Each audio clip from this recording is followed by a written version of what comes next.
Hello and welcome. This is Grant Hughes of Grant Hughes Investigates on YouTube. This channel evaluates all aspects of true crime. As you are aware, videos and live streams in this genre often discuss elements of crime that may be disturbing to some viewers. If necessary, take the precautions needed to avoid these feelings. Factual information related to cases is the key to fostering rational true crime discussions. Fortunately, you will find that here. Please hit the like button only once, share the video, and subscribe if you like my content. Thank you very much for watching.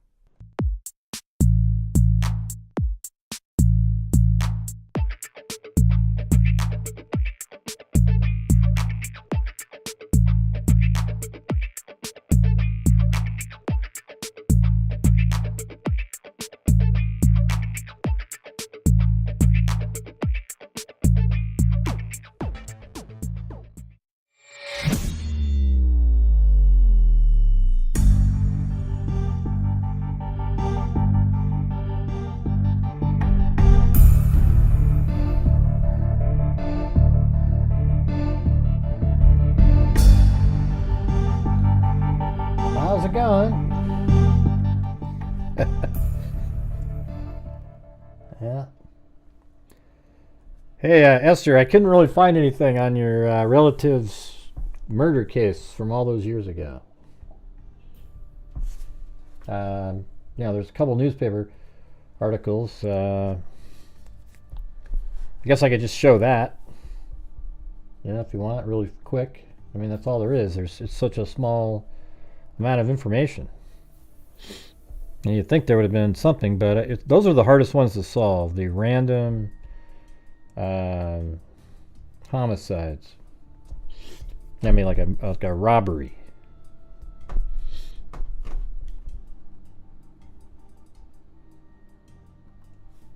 So here is all I could find on it right here. Here's one right here. This is one of her relatives. It says, the body of a 55-year-old woman was found face down in a lounge restroom at 2628 Market. Police said Margarita, melgoza, owner of Rose's Place, was found by a delivery man at 5:25 p.m. Thursday.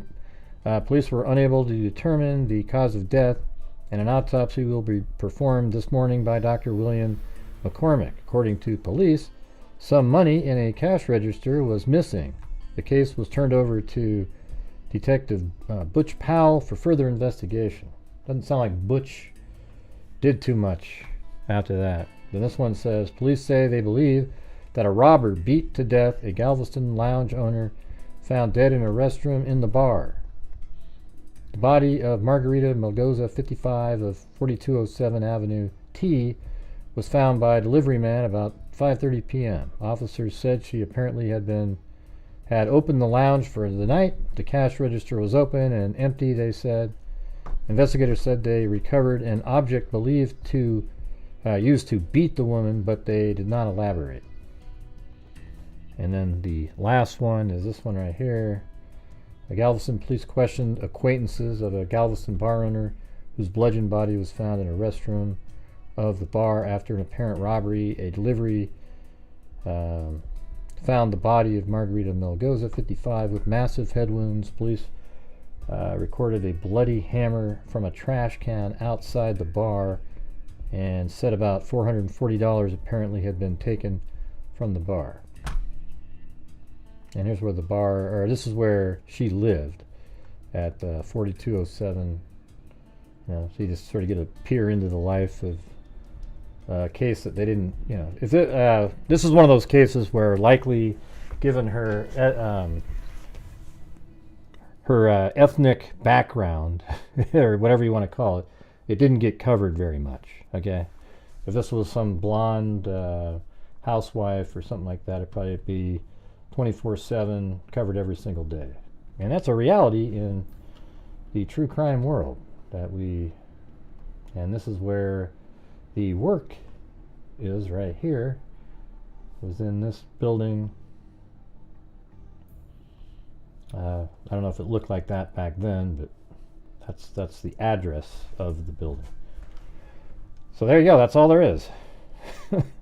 You know, I mean, There's nothing on Google. There's nothing anywhere else other than that.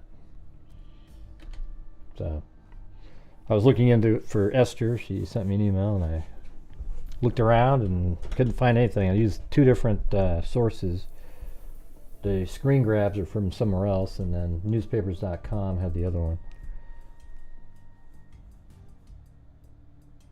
Now, whenever I feel like it, Marissa. Is there something wrong with you, Marissa? I mean, I'm just curious. Is there something wrong with your brain? I mean, the show's been going on for 6 minutes and 30 seconds. I just did a quick, one of the moderators had a family member die, and I just wanted to go over that really fast, and that was it. Are you that impatient where you have to just, like, what? Hey! Man, it almost makes you want to just give up on true crime when people like that show up. It just sucks, you know?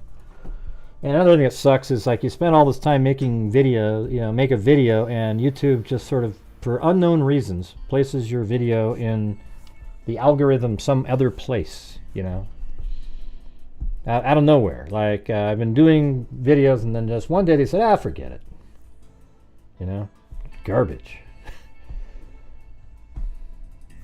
I don't know. I've been doing this for a long time, but it's becoming so disheartening lately. Every night it's a struggle to try to even just reach a goal or something like that. And every single night there's, whining and bitching by, psychos that actually watch true crime, and they show up in the chat. I don't know what else to tell you. It's just not, sometimes it's just not fun anymore. Well, that last night was kind of fun. It was sort of reminded you of the old school days. Then you get up in the morning and you make a video on it, and YouTube makes it so 500 people saw it. I mean, are you kidding me? I have 130,000 subs, and 500 people got clicked on it to watch it. What kind of garbage is that? What's the point?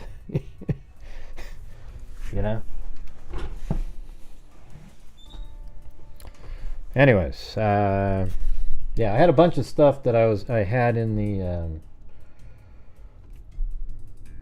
in the Madeline Soto case that it was just in this folder, and I was trying to go over it all, but in that last video I wasn't able to, so I figured I'd go over this stuff today and see if it's worthy. I might just start making videos on the case and do other things in here. But unfortunately, it's weird if you don't keep covering the same thing on your live streams as your videos, and YouTube's like, wait a minute, okay, and they sort of, it's wild. It's wild. Don't know what to tell you. Hey, thanks, Gloria Batari. That's why my title's just the way it is. Interesting information on a show. I just don't really have any, desire to spend time trying to make a fancy little thumbnail that nobody will look at. Just sucks.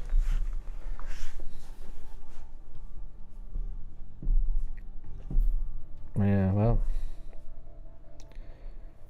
I'm not saying I'm going to give up. I'm saying it makes you feel like that. Just garbage. You got this one wacko live streamer. She always, every time I cover something that's interesting, she'll go cover it, and somehow it gets like 50,000 people to watch a live stream on it. And it's just garbage. It's garbage. I literally figured out exactly where, Jocelyn Nungare was walking around and where she went precisely, the locations, even guessed the correct apartment complexes. Got it right there too. And what do I get for it? 500 views. Unreal. Hey, thanks, Mike S. Appreciate it.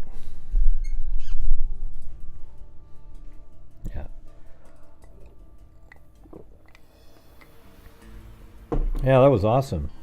That they made an arrest really quick. But if you probably didn't see my video earlier today, but the video actually showed the the guy had the tattoo on his arm. I showed that. That was before even the press conference came out. And then I talked about those apartment complexes. And then boom, in the press conference, they gave the name of the apartment complexes. So it would have been cool if people saw it in order. because it would show you that what I do here is accurate and valuable, you know, because it was right on the money. Instead, you get the bells and whistle wackos, get all the videos, all the views, everything. And I know I'm whining today, but I just feel like it. Hey, thanks, Esther M. Now have a cold beer with the... maybe later. That does sound good, though. I gotta admit, that's just so good. But hey, welcome to Always Me and Sean James. Yeah, it is very, very, very, very frustrating. You know, and I don't know if it's because I'm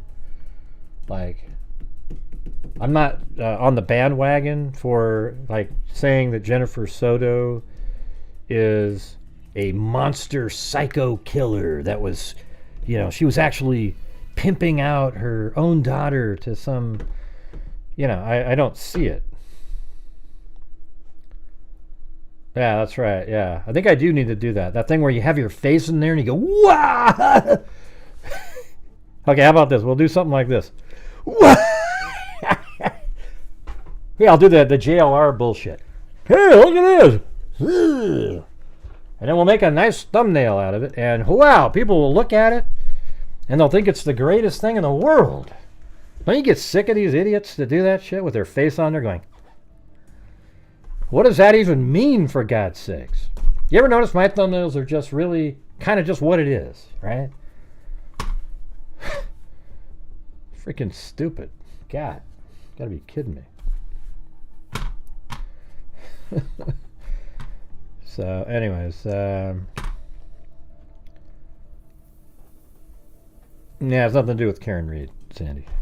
Nothing to do with it. Another video on the same thing got like 42,000 views.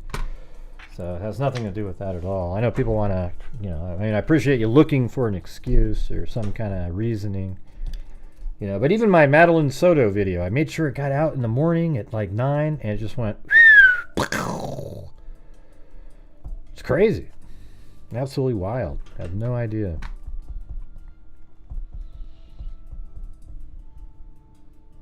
No, there's not going to be no, yeah, I mean, maybe if I put that hashtag in there. Yeah, there's not going to be any arrest of Jen Soto with the information that we have now. So people can all claim that and act like, I agree to disagree. Well, I think you're being childish if you're out there and you're saying that Jennifer Soto needs to be arrested and thrown in prison. You're childish. That means you can't use your brain. All you're doing is using your emotion like a childish little wacko. Okay? It's disgusting. There isn't enough information for anybody to be saying she had something to do with it. If there was, I'd be right on the same damn boat you are. Okay? But I have a brain that actually works. It's weird. I know. It's strange. See, Gray, now all the people who think she should be in prison will be mad and leave, you bastard. Well, I don't care. You're embarrassing. Okay? Yeah, look at all these people. Why did she lie? Why did she lie? Why did she lie? Why did she lie? About which part are you saying that she lied about? Over and over and over again. Which part is it? I know. Get out of here, Heather. I don't want you here. Do you understand? If you can't use your brain, get the hell out of here. We like people with logic and reason over here. You can have a different opinion, but when you sit there and you act like you have the answer and you're so certain of it, then that's where the problem is. I don't know if Jennifer Soto has anything to do with anything because we don't have all the information, and there certainly isn't any information in those documents that point to her knowing that Stephen Stearns was assaulting her kid, nor did she have any knowledge of him killing her. There's zero in any of that. Now, you can sit there and watch all the shows, you know, on various channels out there, the national shows, and they're all going after, trying to find these little things to try to twist, and I can look at it and see something totally different, and it doesn't. And I don't know, man. I just get so. I think it's crazy when people say she's a killer, she did it. Okay, you don't. There's not enough information to say that. That's why I'm going to say you're crazy and childish if you do that. You can say, you know, I kind of think that this is what I'm seeing here. This is what it is, but I just don't know. If you sounded like that, I'd get it, you know, but you don't. You guys act like you're so certain. Okay? Oh, it's okay. If it's a joke, that's fine. I'm just saying. You made me think of the people who actually say that and aren't joking. All right? Like Heather B up there. It's just...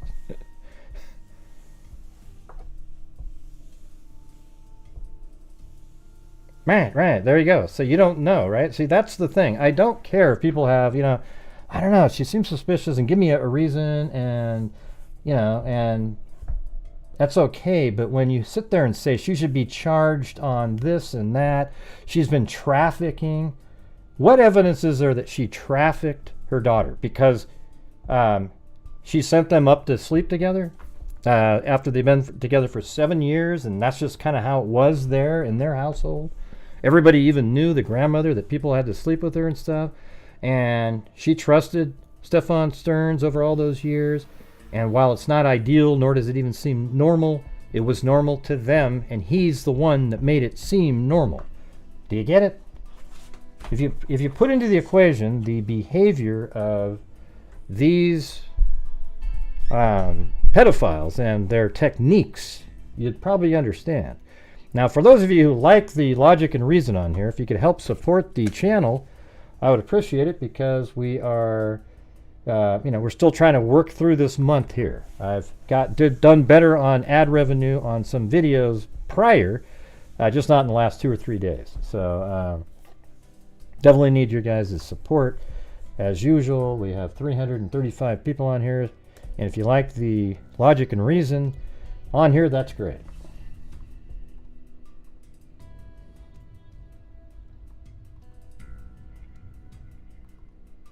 Yeah, so I'm going to go through some of the same stuff that was on the other one. I know, they do, Zozo. That's what I keep trying to say. And here's what's bizarre. In the comments, under the video that I just made, on the case, people go, how come she said we? And I said, she said we because a lot of people talk like that. And maybe Stefan Stearns sort of made her feel that way, like, hey, you know, like we're the ones that took, you know, can you, you know, and maybe she worded it like that. But guess what? Every single time she said, he's the one that dropped her off. What part of that did you miss? I mean, it's amazing. How did you miss that part? It's right in your face, for God's sakes. It's unreal, almost. Hey, thanks, Flounders.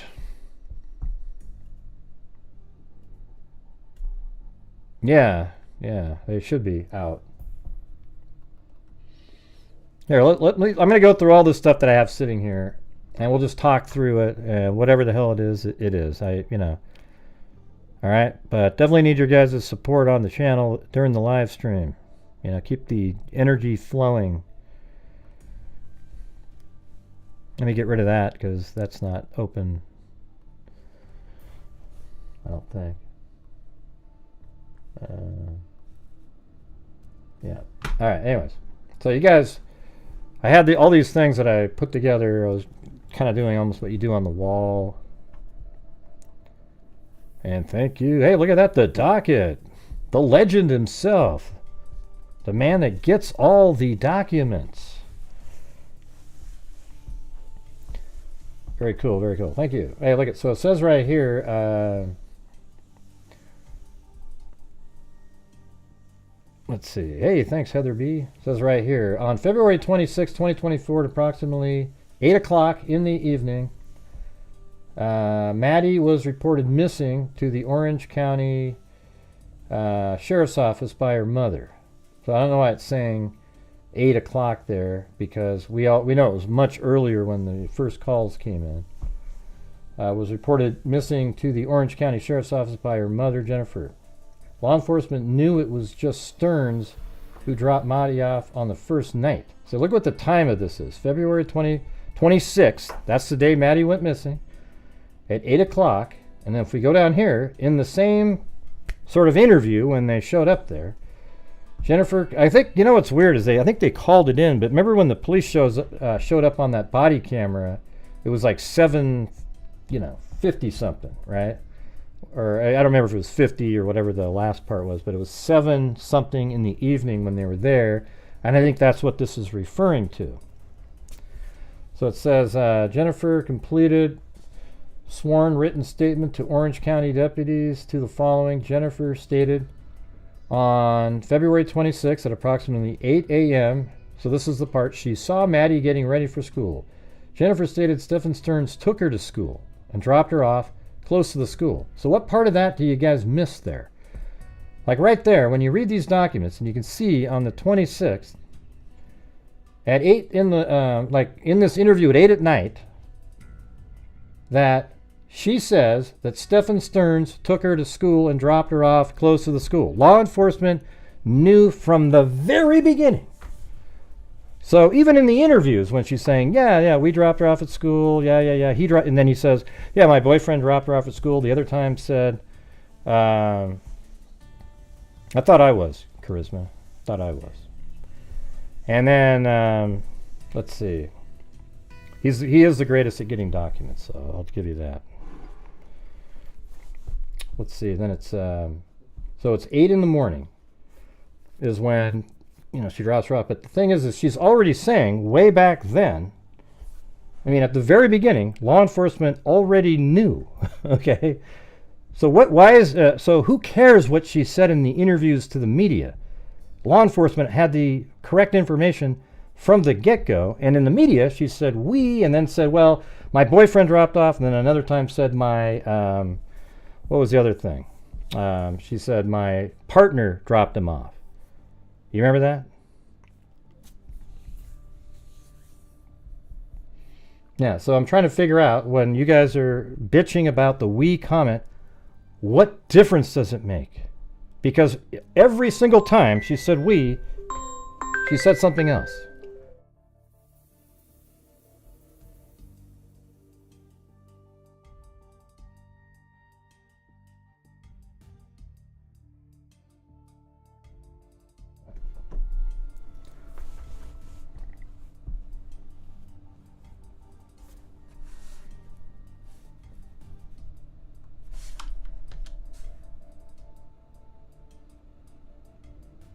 Huh? Yeah, it's a sworn statement, yeah. Mm-hmm. What difference does it make?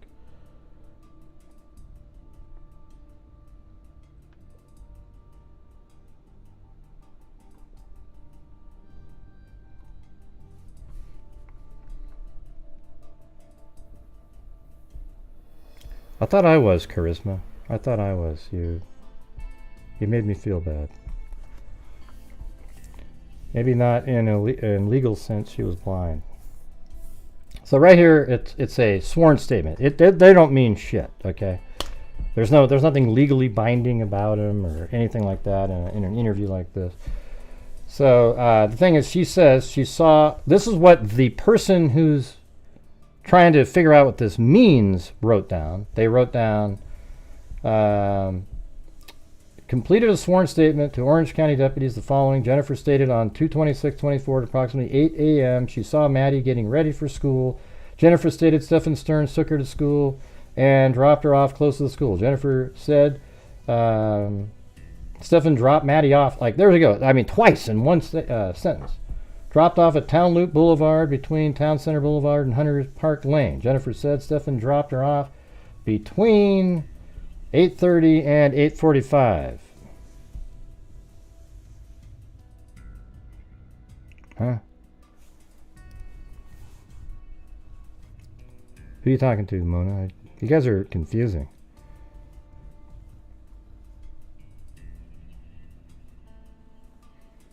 Charisma is obviously not responding to anything that I'm saying.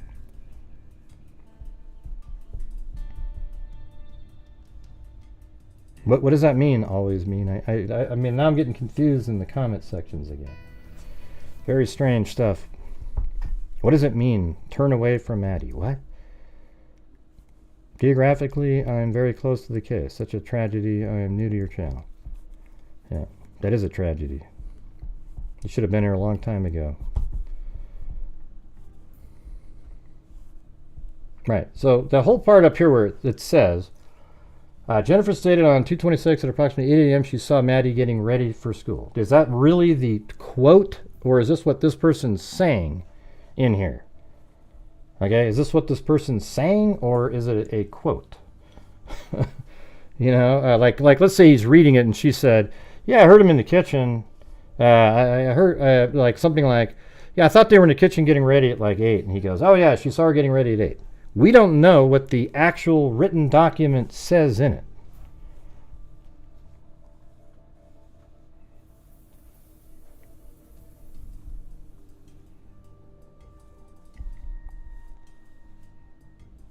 Yeah, so then down below it says, on February 27th, I asked Jennifer if she visually observed Maddie on the morning of February 26th, to which she stated no.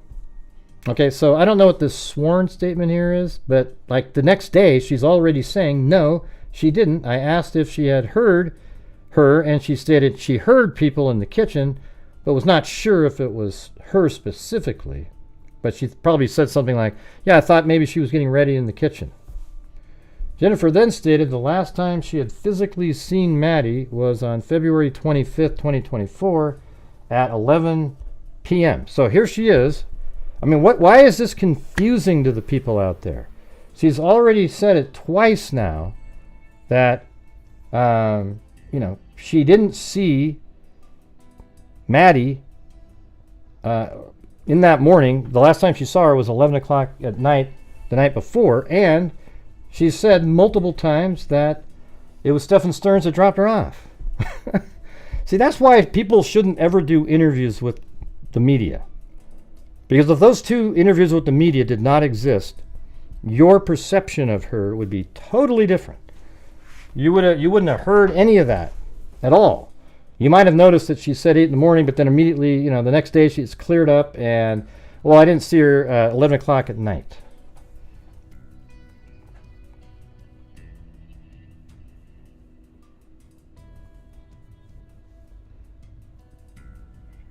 Yeah, we just read that part, kitty cat. Were you not paying attention? God, this is just unbelievable. She said she didn't see her again other than the night before at 11. Okay? All right, so anyways. I asked Jennifer if she visually observed Maddie on the morning of February 26th, to which she said no. All right? Did you hear that? Remember, he came home and at like 8:20 something, he went inside and helped out with the leash, she says. He says he just went back to get the key fob. Well, it's stressful because people just don't pay attention. You know, it's just, I don't care if I make a video that goes, the video could just be like this. She said we, but then 5 seconds later she said, but Stephen Stearns dropped her off. You see how I could do a 20-minute video where that was on a loop and somebody would say, how come she said we? It would just, it's amazing. Unbelievable. Anyways, I asked if she heard her, and she asked, and you get people saying, Gray loves Jennifer. No, I think she's a crappy parent. You know, like just kind of not really with it, you know, just blah, blah, blah, blah, blah. But I think Stephen Stearns is the one that manipulated the entire situation, and I can see it. I don't see any information that points to Jennifer having knowledge of anything, and neither do you. That's the amazing part, is none of you have that information either, but every single day you spout it out like it's the gospel. All right.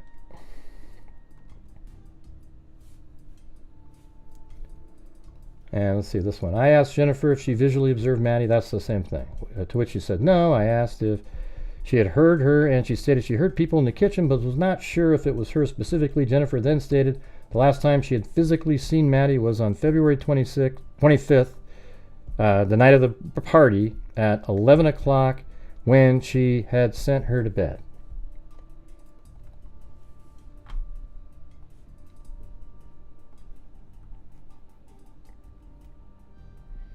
And then let's go over this one here. So I thought this was some interesting information. I'm just going through all these things that I had in this folder that I wanted to talk about.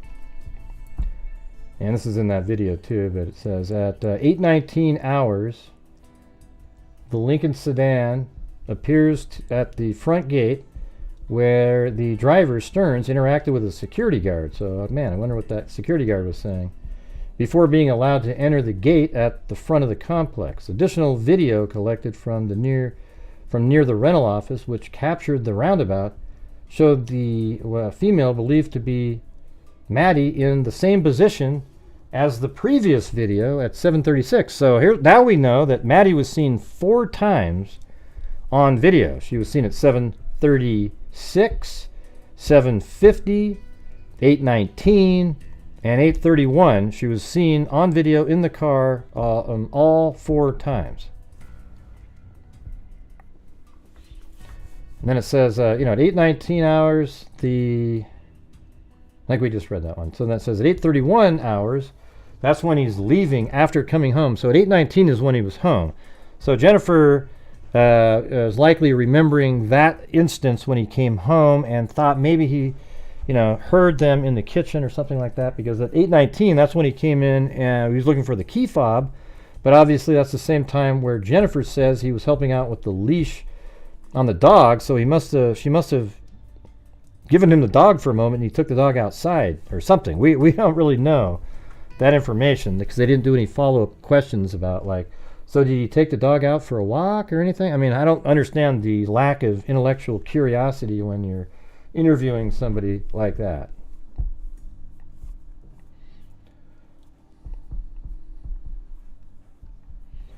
Let's see. I asked Stefan to explain to me what he did when he returned to get his key fob. See, and that's the 8:19. Stefan stated he parked, ran inside to grab the key fob, got back in his vehicle and left. Well, he doesn't mention the leash for the dog or anything like that. And he left the complex for his morning mission, which he's probably referring to him dropping Maddie off at school to the police, but they put quotes around that, implying that it's really like the mission to dispose of her body, which is really what he was doing. Stefan stated after he dropped Maddie off at 8:40 hours, and it's interesting that he picked that time because he knows that matches really well with the 8:31 sighting of him leaving again. So he had all this kind of worked out, a little bit more planned, that part a little bit better than I originally was thinking. He drove directly to the smoke shop and waited approximately 5 or 10 minutes for them to open. I asked Stefan if he went anywhere else after the smoke shop, and he stated he was probably, I guess I didn't get that part on there. And then Jennifer says time she had woken up on February 26, 2024, to which, I was over here, excuse me. It says, I asked Jennifer what time she had woken up on February 26, 2024, to which she stated she believed sometime between 8 and 8:15 hours, because Stefan had gone into the room to put the leash on the dog, and that does match up pretty well with this 8:19, right? But Stefan Stearns does not mention the dog interaction, right?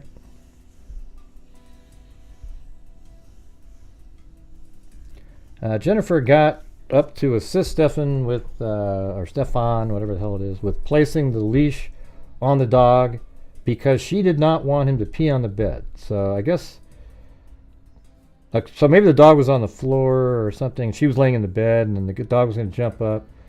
And then she got off the bed so the dog wouldn't get on the bed, and then helped him put the leash on, and then must have just jumped back into bed again or something. And Jennifer's sworn statement, written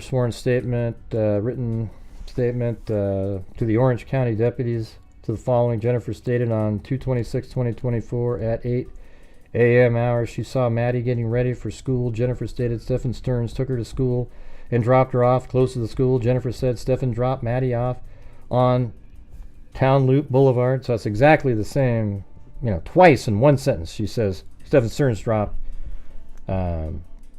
Maddie off, and this is the very first night that the police were talking to them after she was missing. So doesn't that make you guys feel better about the "we" comment? That she's already said exactly what happened to the police? Because every video somebody types in that same damn thing again.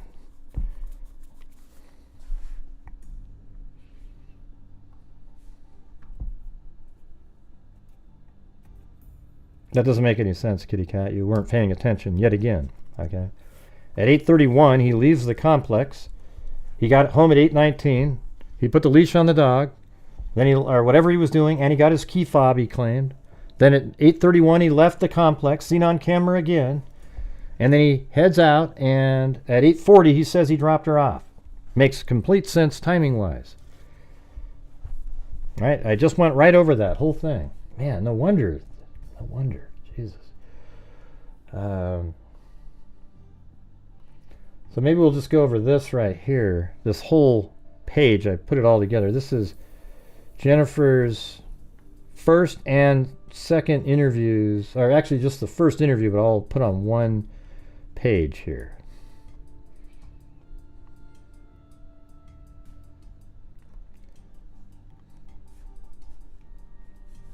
All right, we're on one of those lulls again, everybody. Got to keep on trucking here. Okay, on February 27, 2024, Detective Acosta and I conducted a digitally recorded sworn interview with Jennifer. I introduced myself to Jennifer and informed her I was going to be the lead detective on the investigation. I informed Jennifer that Detective Hunt had provided me with a synopsis of what had occurred the day Maddie went missing. And this is on the 27th, so this is the following day. I informed Jennifer I had advised she had a new I had been advised she had a new job and that she had asked Maddie and Stefan to sleep upstairs because she needed to get rest, which she stated that was correct. See, to her it was just totally normal.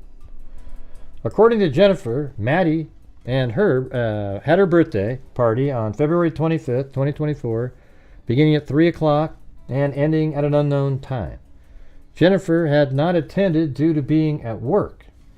Jennifer advised her sister had dropped Maddie off. Now, we still get people out there saying that Stefan Stearns picked up Maddie at the party and took her home. That's just not accurate at all. So that was the sister had dropped Maddie off at her house at approximately 10:30. As we know, she should have been there a little earlier. She might have gone to her own house for a little bit. But it seems like there was communication with her to Stefan Stearns because he slowed down his route to make sure he was there after Jen's sister was there. That's what I saw in the documents.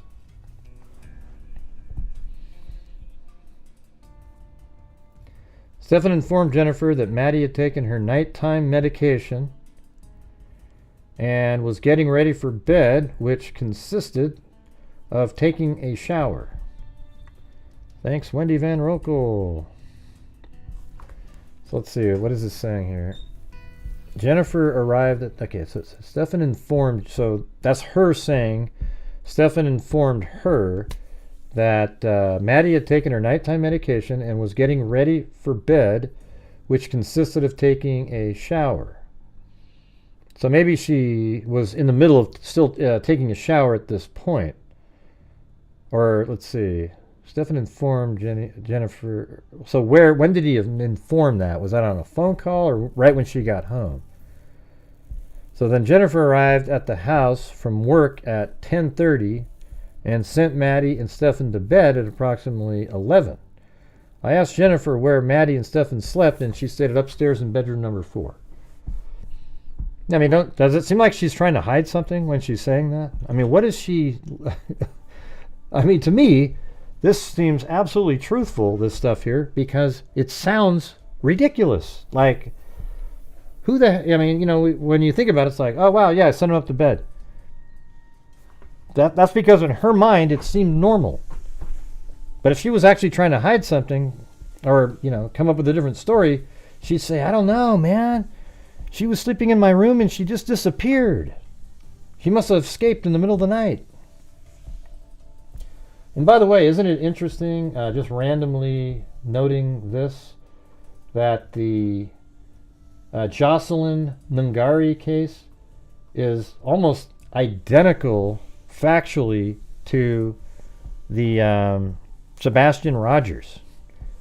You know, she's at home at like 10:30 at night or whatever, sneaks out of the house, and then the mother wakes up at 6 in the morning, doesn't see her, then looks up the phone, boom. The only difference is Sebastian Rogers hasn't been found yet. This just popped in my head because I thought of that earlier. Thought I'd throw that out there. Pretty crazy, isn't it? Almost identical. You know, I wonder if something similar happened to Sebastian Rogers.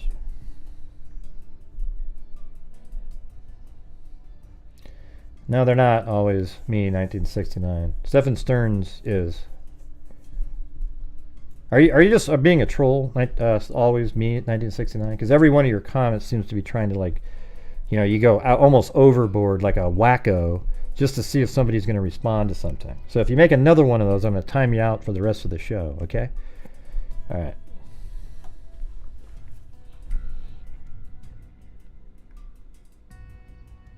That's disguised you? What do you mean it disguised you?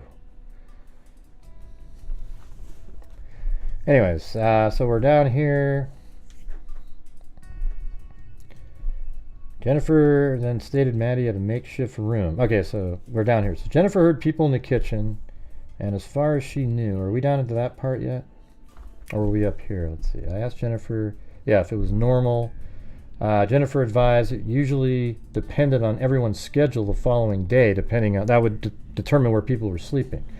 I asked Jennifer what time she had woken up February 26, 2024, to which she stated she believed sometime between 8 and 8:15 because Stefan had gone into the room to put the leash on the dog. So that's the time she woke up, right? But she didn't get out of bed until 9.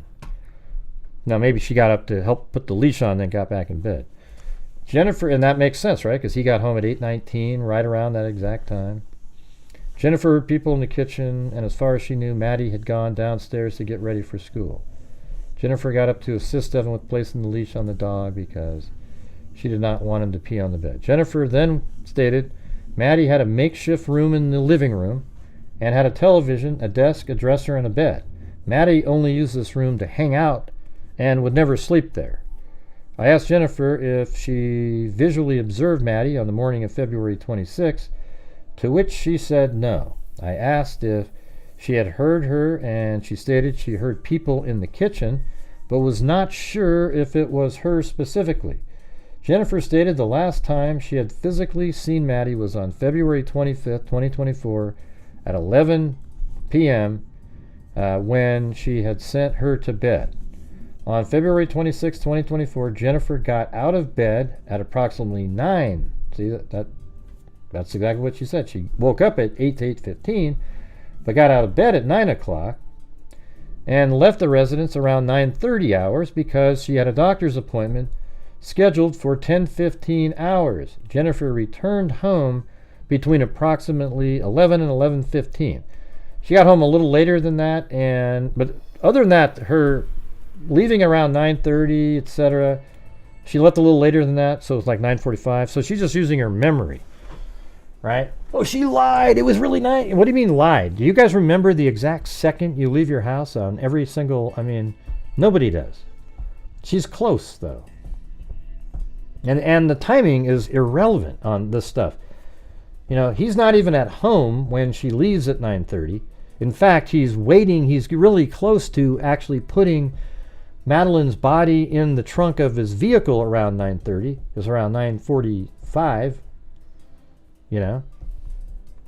Thanks, Hello Kitty. But you guys know the drill on this channel. Everybody, you know, on a nightly basis helps support the Grant Hughes Investigates YouTube channel, as it allows me to keep doing the shows.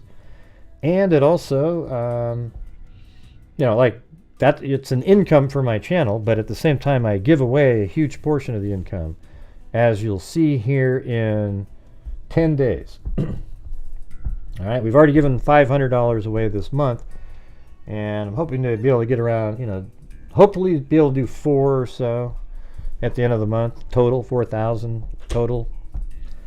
That'd be pretty cool if we can get those numbers. We had a really slow start of the month. Hey, thanks, Wonder Woman. Get us out from under. Do we know how many people lived in the home? Well, it sounds like 4. Sounds like Jennifer, Maddie, a roommate, and her son. And Stephen Stearns didn't live there at that time. He was just there for the weekend. Or the party, I guess. Party weekend. He didn't go to the party, though. That's another thing. He never went to the party. People are still saying that. Oh, nice, Cam Hart. Good for you. Excellent. Right, I asked Jennifer what she and Stefan did when they reunited at the residence. Jennifer stated they had chatted for a little bit, and she asked what happened. See, this all makes sense to me now. I get this part.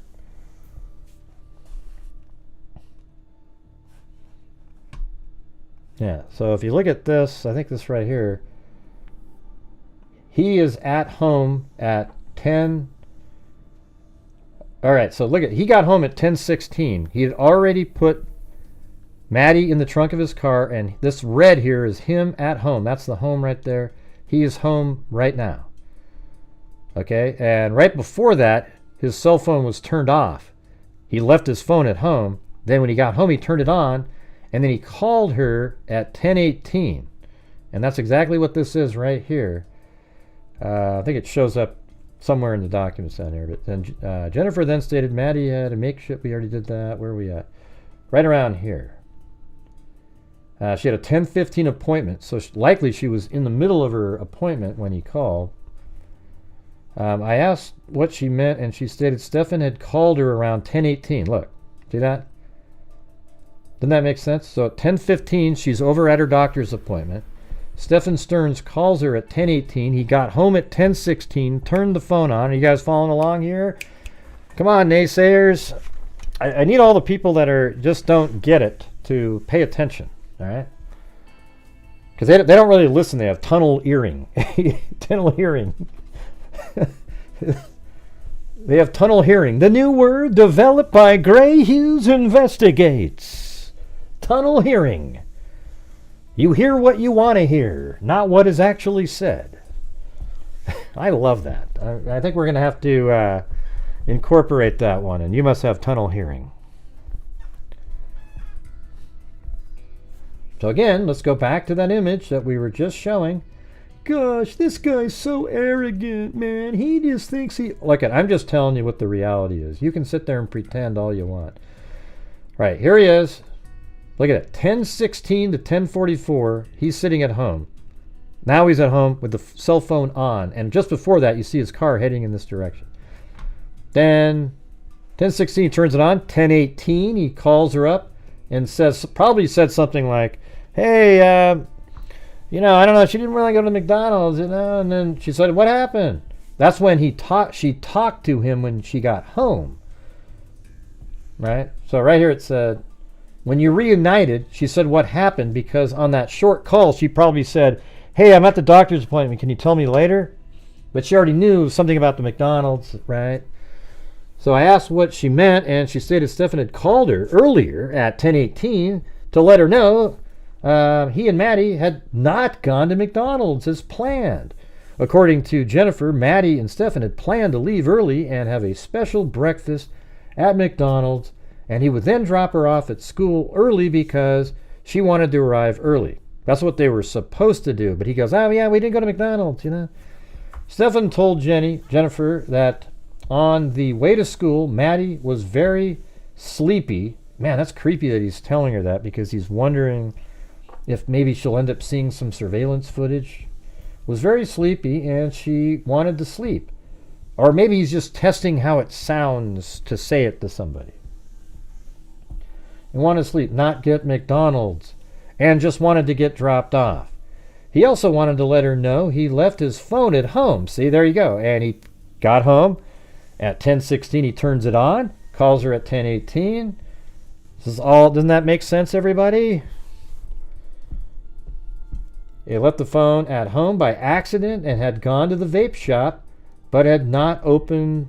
Vape shop. But they had not opened on time. Stefan waited for a while in front of the vape shop, and after they did not open, he went back home.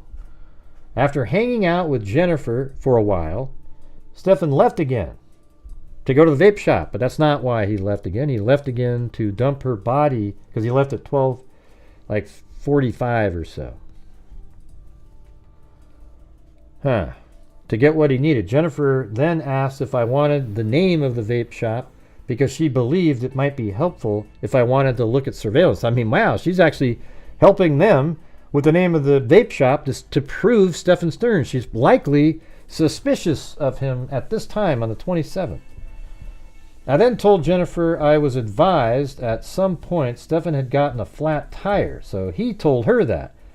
And he was not able to go to school with her. I asked Jennifer to advise me how she became aware Maddie was not at school. Right, and so again, he was supposed to meet her to go to school, and he was about 8 minutes behind. You know, he got home at, I believe, something like, I think it was 2:44, and not 2:44. Yeah, 2:44. And she was already out of there driving. So he missed her by like 6 or 7 or 8 minutes, something like that.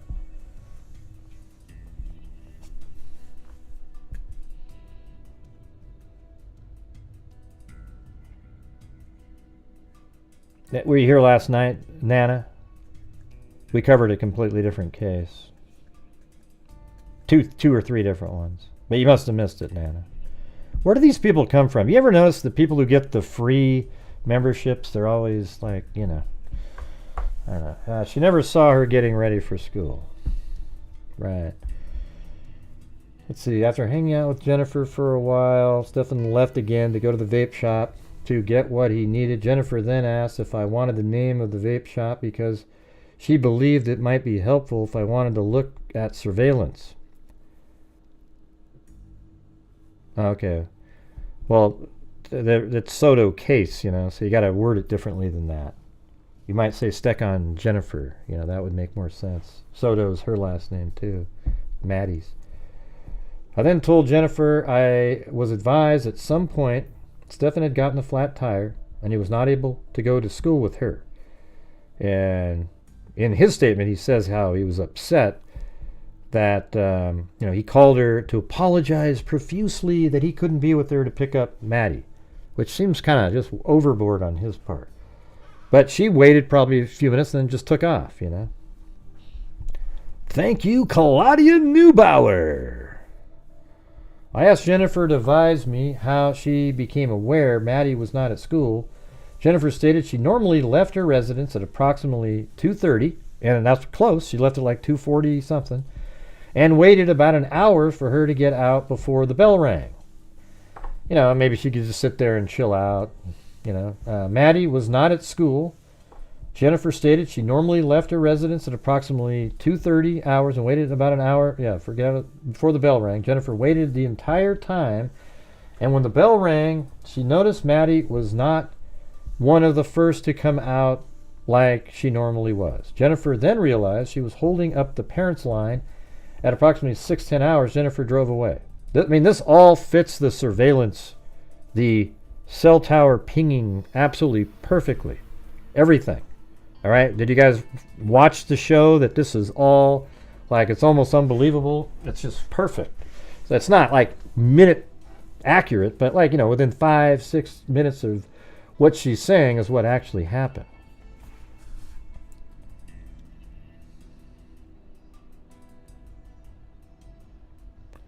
Yeah, get rid of this guy over here. Yeah, we got a bunch of, see, we've got these trolls that show up on here, you know, and nobody was rude to anybody. To me, it sounded like she was saying, like, stuck on Soto, like we didn't cover something else yesterday. Yeah, you block that guy, would you? Or whoever that is. They're just here, they're like the trolls making their names, and you know how it goes.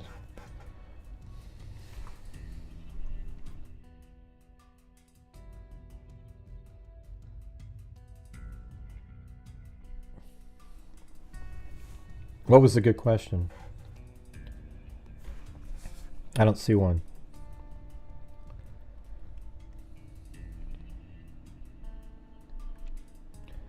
Thanks, Gene Salzman. Gray, you're making it simple for all of us. Thanks.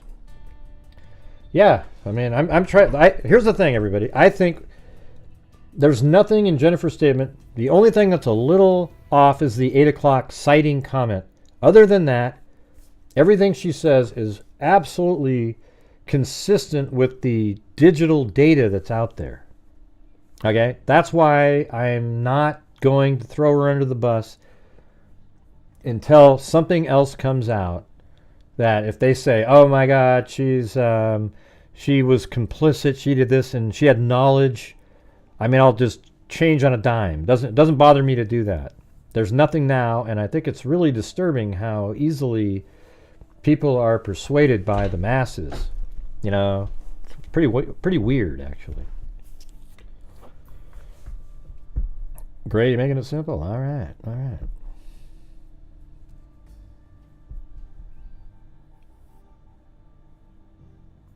Yeah, hey, Nana, don't communicate with the trolls like that. Okay, you don't need to. They come in here. They're not here for any other purpose other than to create waves. I know exactly what's going on. Yeah, I think I misunderstood what you're saying. I thought you were saying stuck on Soto. You know, Madeline Soto and Jennifer Soto are two different people. So when you're saying Soto, you know, I'm not sure what you're saying. But now I know what you were saying. You were just saying people are, you know, they're stuck on Jennifer because oftentimes what you see in cases are just like it's very similar to Chris Watts, okay? Because once Chris Watts was arrested so quickly, it wasn't enough for the crazy people, so they all went after the girlfriend of Chris Watts for just forever. You know, like she was doing something else. You know, it's ridiculous. It happens every case. No, you need a boogeyman.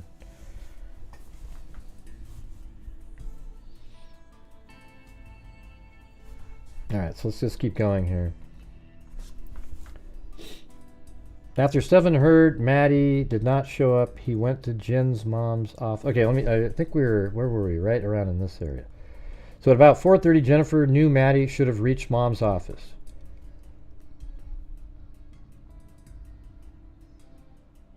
I think I'm just going to start right up here again. Jennifer was not sure if Maddie knew she was going to pick her up. Therefore, she drove to her mom's office. So she waited in the line, remember? And then she left at 4:10, and she went over to her mom's office to see if she was there. And then her mother, she went to the office and checked on the way to see if she observed Maddie walking while she drove to her mom's office. When she arrived at her mom's office, she asked her mom if Maddie was there, to which she advised her it was still too early. She normally would show up, at like 4, whatever time she would say. So then Jennifer then parked on Hunters Park Lane to see if she would see Maddie walking. Does that sound like a unconcerned mother to you? All of this, she was in line at the school. Then she drives over to her mom's office because that's normally where she'd go. Then her mom said, well, this is too early. She normally would get here later than this. So then she drives out and parks her car on the road and looks and waits and watches to see if her daughter walks by. And all of this is obviously can be corroborated because the grandmother or Jen's mother would just say, yeah, she came in here and then she went out. It's simple, you guys. And she parked her car and waited to see if she could see Maddie walking. Then at 4:30, Jennifer knew Maddie should have been there because the mom probably said, no, she doesn't show up here until about like 4:20, 4:25, maybe 4:30. So then at 4:30, she hadn't seen Maddie. So then she knew Maddie should have reached the mom's office by now. Maybe she walked on a different road or something. So then Jennifer went back to the mom's office and asked if she was there, and again was told not yet. Jennifer then contacted Maddie's friend, S, maybe it's a Sarah, you can't really see it, let's just say Sarah, and asked if she was with Maddie. Sarah informed Jennifer Maddie had not gone to school. So she called probably one of her best friends or something and said, hey, and then, let's see, called one of her friends and asked if she was with her. And then Sarah informed Jennifer that Maddie had not gone to school and that she was not in the first or second period. She then asked Sarah What do you mean? We dropped her off close to the school. Oh, she said we dropped her off. Oh my God. Oh. She would have walked to school. Look, it says, what do you mean? We dropped her off close to school. She would have walked to school. So in her mind, she thinks Stephen Stearns dropped her off near the school and she would have walked to the school. Sarah informed Jennifer that Maddie was not in any of their periods. Jennifer then began to panic. I think she kind of panicked even before up here, when she was waiting around watching and then she wasn't there. And then, what do you mean we dropped her off, Jennifer then began to panic because she believed something was wrong. Jennifer emailed a few of her teachers, and one of the few teachers replied saying Maddie had not made it to his class and had not made it to school at all. Jennifer began to freak out and contacted 911. Now, was it her that called 911? We don't hear on the 911 calls, but maybe she had somebody else do it because she's like freaking out. I mean, why does it bother somebody that, let's say, the grandmother called 911? Why does she have to be the one, or something nefarious is going on?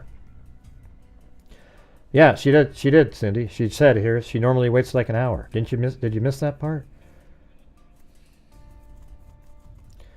I asked Jennifer if it was common for Maddie to not have her phone, to which she stated it was common for her to forget it because she has ADHD, is extremely forgetful and loses track of time. I asked Jennifer to explain to me where she looked for Maddie. Jennifer stated, after speaking with Sarah, she went to the school to confirm her attendance.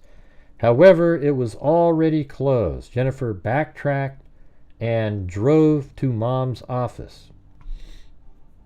Yeah, so it says, extremely forgetful and loses track of time. I asked Jennifer to explain to me where she looked for Maddie. Jennifer stated, after speaking with Sarah, she went to the school to confirm her attendance. However, it was already closed. Jennifer backtracked and drove back to Mom's office. Okay, see? Doesn't this all just make total sense when you just go over it? After Stephen heard Maddie did not show up, he went to Jen's mom's office. And that's all shown on the cell phone data. You see it. You see him leave and head right out to the area. But we all know what he's already done at this point. After Stephen heard Maddie did not show up, he went to Jen's mom's office. They all waited for law enforcement to arrive at Jen's mom's office, and they did not return home until they were done speaking with the police. I asked Jennifer where Maddie's phone was at the time she had gone to pick up Maddie, to which she stated she had taken it with her, and she did. I mean, it's amazing. The ping data actually shows her phone. It's on, and so it attempts to contact Wi-Fi, I guess, and those are what those circular pings are. So while she was driving, while she was driving to go pick up Maddie, the purple phone pings on the way up there. So this is all true, what she's saying right here. Which she stated she had taken it with her when she went to pick her up from school. Jennifer advised when Maddie forgot her phone, she would bring it to her when she would pick her up. Doesn't that make sense? Jennifer tried to look through Maddie's phone while waiting for the police. However, she was in a panic and handed the phone to her sister and niece. So you could probably see she was probably just like wigging out and let them do it because she was just couldn't handle it. They both went through Maddie's phone and they did not see anything weird on her phone. I asked Jennifer where they looked for Maddie, which she stated was in Hunters Creek area, and they returned home at approximately 8 to 9. They actually got home quite a bit later than that, like an hour or so later, closer to 10. I asked Jennifer if they went back out after that, to which she advised Stefan had gone back out in the middle of the night in her vehicle. That's exactly what he did. At like 3:40 in the morning, he takes off in her vehicle. What's weird is I don't know if that's true. I don't know who's saying it because it doesn't seem to be in the documents. I didn't see it anyways, where the dog hit on her car, not his. I don't know if it has something to do with those trips he was taking late at night. mean, what was he doing? Because he obviously didn't move. I mean, he could have moved Maddie from a different location in those same bushes, or, you know, whatever. I don't know what he was doing out there.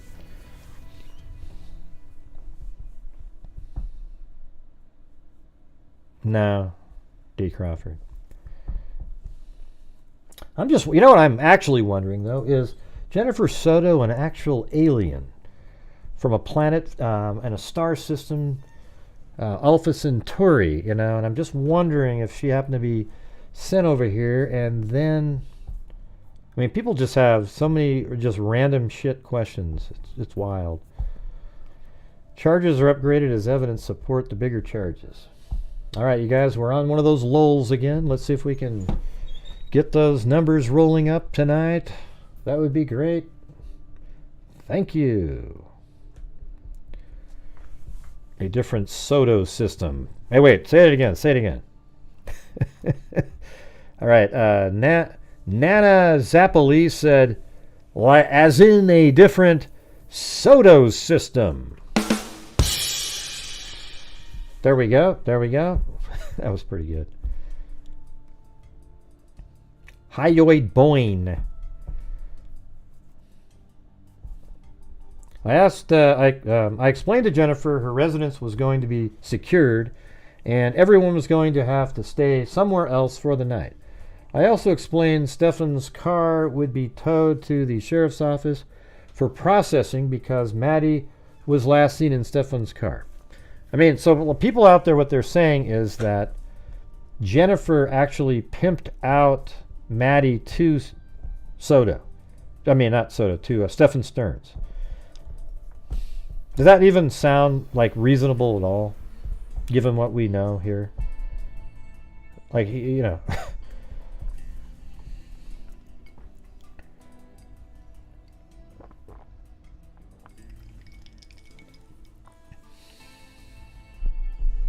I don't know what you're saying, JPL. No idea what you're talking about.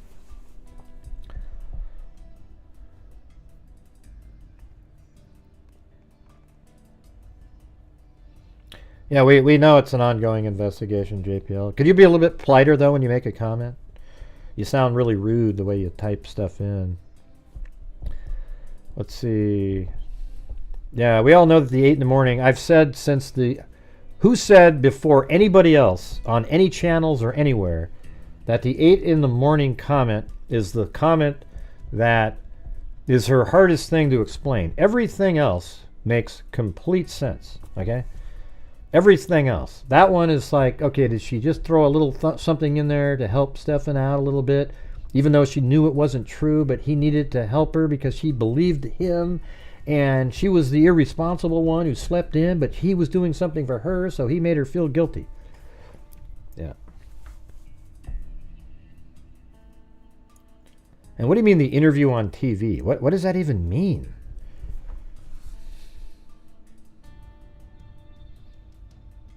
Gray, it would be nice if you could be a little polite. The interview on TV and Jennifer's stupid recount of seeing Maddie at 8 in the morning will come in as this is an ongoing investigation. Yeah, I've only said that 1,000 times. Okay. The interviews on TV are meaningless. They don't say anything that was inconsistent with any of this right here. None of it. She said when she came home, she was excited, and then she went to sleep. Do you think the text messages between Maddie and Stefan could be released? I don't think so. I don't know. There's like, apparently there's something like 600 pages according to the docket that aren't going to be released here. Or there's probably way more than that, but like a batch of 600. Yeah, but we're currently at about 40%, you guys, so gonna need your guys' support. Keep on trucking here.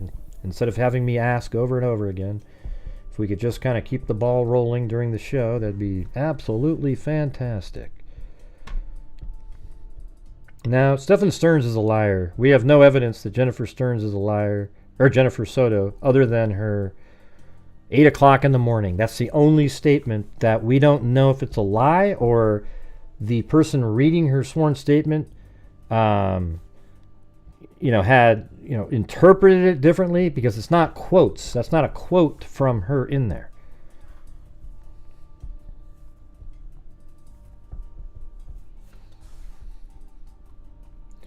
I provided Jennifer with my cell phone, asked her to let me know where she and Stefan were going to stay, and explained to her she could call me at any time if she needed to speak with me.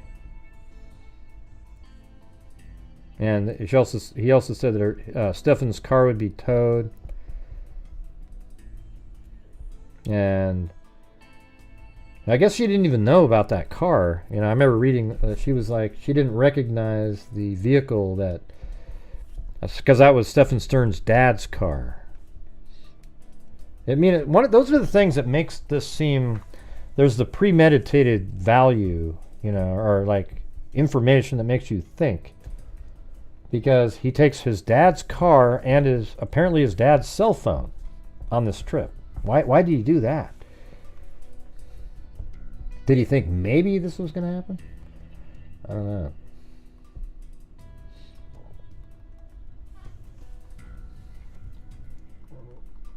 My stomach's making noises.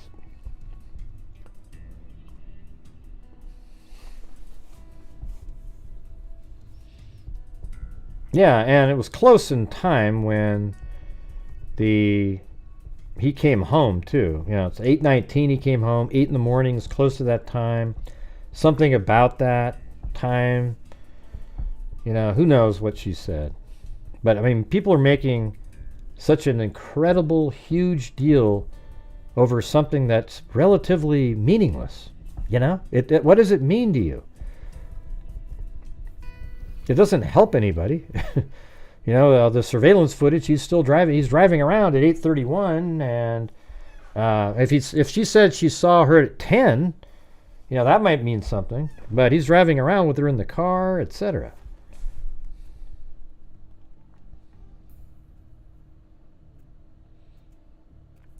Hey, JPL, you're about as rude as it gets, okay? Nobody's interested in your comments. You're embarrassment, all right? So get out of here. All right, let's see. You're the one, By the way, let me ask you guys something. If somebody came into your show and they said this, "Hey, Gray, can you not be rude to me? I got something I got to say." And then I say, "Man, you're rude." And they said, "Don't be rude to me." That's the most passive-aggressive bullshit I've ever seen. Go sell that somewhere else, okay? Thank you. Wow. Whew. Unbelievable. Right here is the part 2 interview so this is like later on with Jennifer.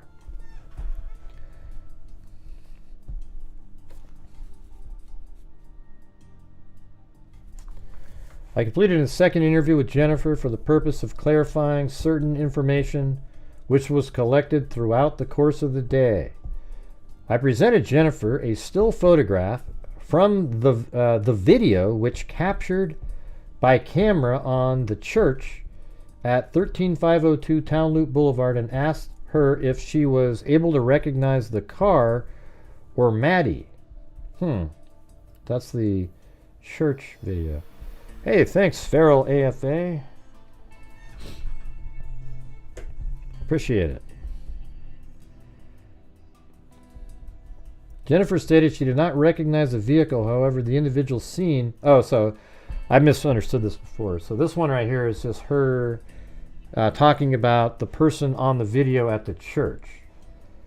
But she said it could be Maddie, as the individual does appear to be wearing a light-colored top with dark-colored bottoms.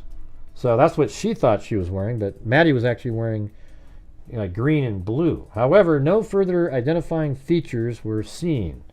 Jennifer also reaffirmed her account of earlier events.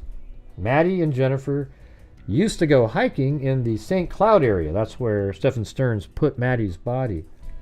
However, she has not mentioned wanting to live in the woods to her in the past, as was seen in text message in her phone. This comment may have stemmed from Jennifer talking to Maddie about the possibility of World War III with the current situation in the Middle East. So she was probably, and it actually it does make sense, right? Wasn't it October 6th when Hamas attacked Israel? And so that was right around that time. And then 4 months later is this. She said, current situation in the Middle East in the weeks prior to this incident. So maybe she was, that's just her thoughts on why she might have made a comment like that. Is that a true statement? I mean, the people who don't like Jennifer will say, oh, that's a load of crap. She knew why she'd want to live in the woods. And go along with this whole bunch of stuff. Now, Jennifer also reaffirmed that Stefan was, in fact, not home when she woke up at 9 in the morning. So Jennifer also reaffirmed that Stefan was, in fact, not home when she woke up at 9. I mean, when she got out of bed. So remember earlier, she got out of bed at 9. Some people use woke up. Like if I lay in bed, if I get up at 8:30 and I lay in bed and I get out of bed at 9 and I happen to look at the clock, that's what time I would say I woke up at. And by the way, she's already stated before that she was woke up at 8:15 but got out of bed at 9. And Stefan Stearns was not home at that time. And then this part here is interesting, though. Look at this. In fact, not home when she woke up at 9 on February 26th. Jennifer called Stefan multiple times. So you know that this is all provable stuff because she wouldn't be telling the cops that. Stefan returned her call at approximately 10. Do you notice that? The whole time he's gone, this is all encompassing the time that he was driving around with Maddie in the car, propped up, and then at 9:45 he puts her in the trunk, and then he finally returns her call at around 10, and I guarantee you that's 10:16. That's 10:18 right there. That's the return call. That's at 10 o'clock, 10:18. We already know from the other previous time, so it's close, right? So at 10:18 hours, that's when he called her on his phone because he finally made it back home. At 10:16, 10:18 called her and informed her he accidentally left his phone at home. Jennifer returned home at 11:15 hours, at which time Stefan was at the home as well. Then it says, I offered Jennifer a courtesy ride from the hotel that she and Stefan were staying at the OCSO Central Operations Building. Jennifer accepted the offer, and I transported her in my agency-issued vehicle in the passenger seat. During the transport, Jennifer and I had a brief conversation. While speaking, I noted Jennifer referred to Maddie using the past tense, which means absolutely nothing, several times when she mentioned her. I inquired about whether or not it was normal to allow Jennifer and Stefan to sleep in the same room unsupervised. Jennifer replied, this was not common practice. However, she did not have... this part here is the interesting part here. Listen. And it says it right here. It says, Jennifer replied, this was not common practice. However, she did not have any suspicion that anything inappropriate would occur between the two. Jennifer used to be very hyper-vigilant about Stefan. However, as the years have gone by, and that's where I'll jump in and say, as the years of Stefan grooming Madeline and getting Jennifer to trust him, she has allowed Maddie and him to be alone because they get along very well. Right? And so that's it. Yeah, past tense doesn't mean a damn thing. Okay? I hate when people pretend. See, what it matters is after the fact, if somebody kills somebody and they pretend that they're looking for him, then they're using past tense. You go, oh look, they were using past tense, and then you can assume that it meant something, but it doesn't really mean anything.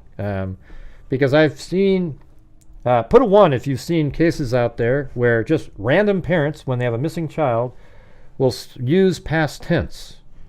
Okay, how many of you have seen that? I mean, put a 1 if you've seen that before, where a random parent uses past tense and they have nothing to do with the disappearance of the person.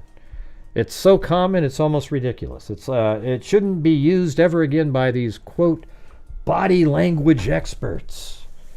It's insane. After the fact, it looks good. Like you could go, oh, yeah, look at that. I mean, Stearns kept saying was, was and was. Right. So this guy put it in there, probably trying to get his, get a little boost in his detective rankings or whatever the hell it was.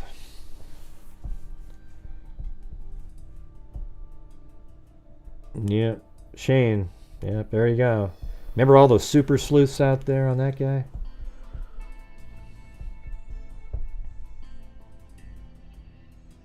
She allowed Maddie and him to be alone because they get along very well. And first she was hyper vigilant. However, over the years, there was absolute trust developed. And now you think, oh, that's negligent, but it's not. It's just not negligent, because that's sort of how family are. You have a family, and he was there all the time, and he tricked them into trusting him. And I don't know what he did. I think Maddie, he just groomed to say the right things. I don't know why it's so hard for people just to kind of see that. I know you don't like Jennifer. I get not liking her. She's not really, but it's just bizarre. The almost vitriol of hate.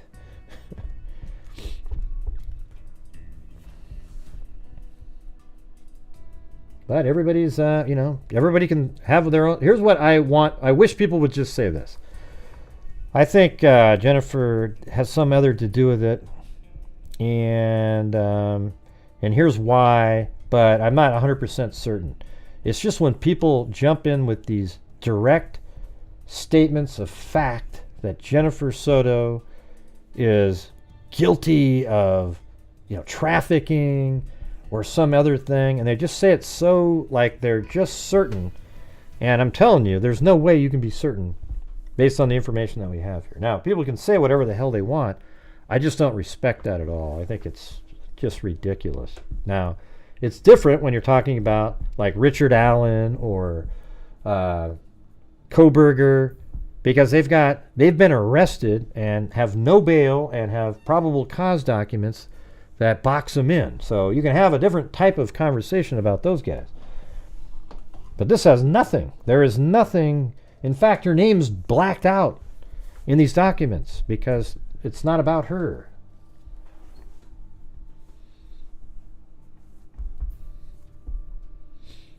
Let's see. It can mean the parents have lost hope. Yeah. You might already kind of resign in your mind that they're gone, so you use past tense. I've even seen parents correct the other parent live when the other one says, they use past tense, and they go, don't do that, man, because then it makes it feel like the other parent thinks they've given up or something. All right, we might have to do the prison stint again tonight because we're just trickling along, struggling again. Now, here's the thing. I tried to use AI. It was kind of cool to. So there was this Python script that it actually takes the transcript out of a video, but then I was trying to then translate. But I did get it translated.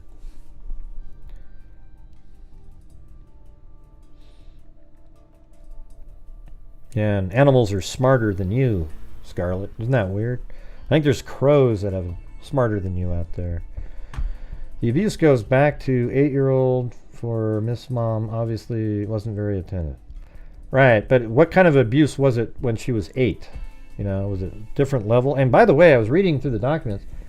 They believe that Jennifer or Madeline was out cold on a lot of the images that they have of him assaulting her.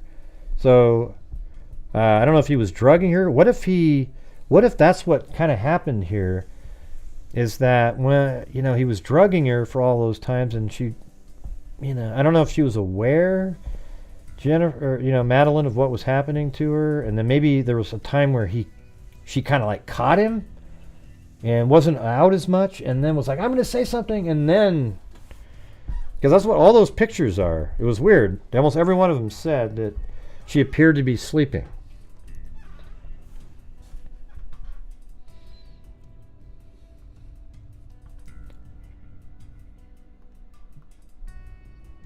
And that would be a definite reason why Jennifer would not have known, right? Because she wouldn't have said anything. Mi hija trabajó la noche anterior, el domingo, y parece que se levantó muy cansada y le dijo al novio que se la trajera. Y hasta ahí sabemos. Es decir, que no era parte de la rutina que el novio llevara frecuentemente. No, siempre mi hija. Y en las cámaras de la iglesia ven que hay una niña con un suéter verde, donde ella se sienta en el parqueadero un rato, y unos minutos después se levanta y coge hacia la escuela. Hasta ahí se sabe de ella. Y cada día... Or they're actually drugged. You know. Que pasa es peor. Pierde uno mucho las esperanzas. Después de casi 3 días de desaparecida, ya no sabemos qué más hacer. En mi pensamiento está que... Right, so anyway, she was talking there, and then this is what the translator... So it gave me the words that were said, and then I translated it. It said, but my daughter worked the night before on Sunday, and it seems that she woke up very tired and told her boyfriend to bring her. That's not really how it went. It was before she went to sleep, she said that. So it's kind of similar, I guess. She is there. We know that it was not part of the routine, that she was not going to follow. I'm not sure what that means. Not going to follow frequently. In the church cameras, they see a girl with a green sweater where she sits in the parking lot for a while, and a few minutes later she gets up and heads to school. That's the last known sighting of her, and every day that passes it gets worse. You lose a lot of hope after almost 3 days of her being missing. We don't know what else to do. In my mind, I think someone took her, but my daughter worked the night before.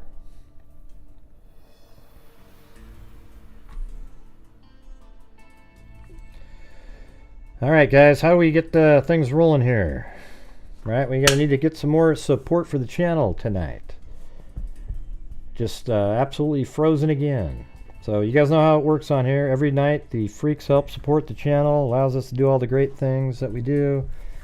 And I just wish we could have nights where I didn't have to mention it like we used to have. You guys would just be supporting, helping, getting us there, and allowing it to move forward.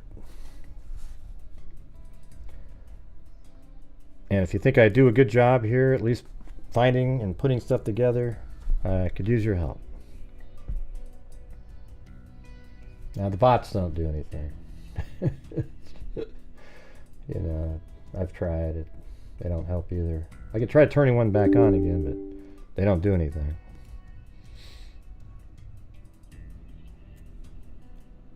I thought she looked really kind of freaked. I thought she looked sort of like that one interview when she was freaked out in those body camera videos. She looked just really nervous and just kind of like, yeah, you know. And this is the interview with the grandmother here.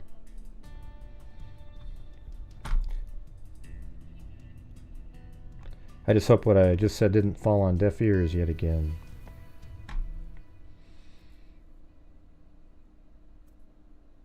Hey, thanks, Amber Maiden. Yeah, I did turn the bots on just now.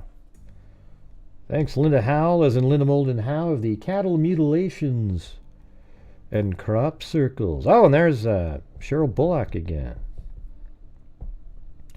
Her school had green gym uniforms. Maddie had gym on Mondays, which is probably why Jen assumed she was wearing her green hoodie and black shorts. Yeah, maybe. Yeah, I mean, the whole thing about that, it's just wild that people care so much that she jumped in. Here's the thing, everybody. When Jen jumped in and said, black shorts, how does that help? Like, if it's nefarious, what strategic advantage did that give her? She's already, like, okay, so in your mind, the people who think that that means something, she knows that her body's already been disposed of, if you believe she's aware, right? So what difference does it make what she says? It doesn't. Well, we found a body over here, but it's got jeans on, so it must not be that person because it had the black shirt. I mean, it's so ludicrous. Thanks, dejected smiles. I was going to say detective smiles, but you get what I'm saying here? What value did it have in terms of like her correcting him? Like, ooh, he's the one that said, yeah, she had like black or blue pants on. Well, yeah, she did have the blue jeans on there, Stefan. But she says, no, I think they're black shorts. It had no value at all to help her out. And so, but that's the thing that these people don't get. They think that meant something, that she jumped in because they didn't want them to find her or something. But we already know what Stefan Stearns did. And if you think she knew, then she would just go with what Stefan Stearns said. But she thought that her daughter was still missing and wanted to help find her and thought maybe the black shorts is what she was wearing, even though that wasn't correct. Do you get it? She thought her daughter was still alive, walking around somewhere, doing something. I don't know, man. It's really obvious to me, but... No, but it doesn't even matter if she's thinking every day. All you have to do to say to people is, how does it help her strategically? What was she trying to... how was she, when she's saying this, you think she's trying to trick the police somehow. So how is it helping her out by tricking the police on what color shorts she's wearing if she already knew that Maddie was dead and hidden somewhere?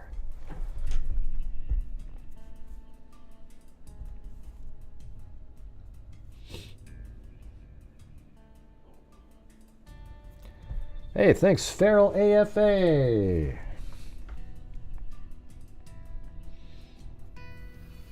I hope you guys understand what I just said, right? There's no advantage.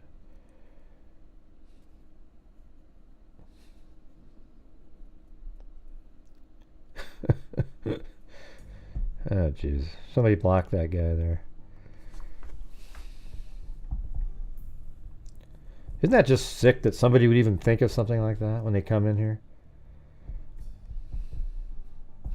Disgusting.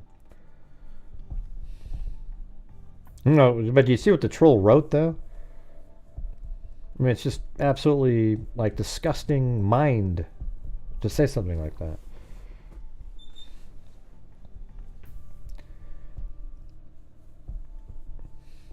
Right, people think of it like that. She never saw her daughter in the morning, so how is she so sure of that? Because maybe that's what she thought she was going to be wearing that day. You know, a lot of parents set aside the clothes for a kid. Somebody up above said maybe it was gym day and she was going to wear shorts. I mean, what difference does it make? Yeah, see, there's the other troll. Get rid of that one too. Just keep blocking the trolls, you guys.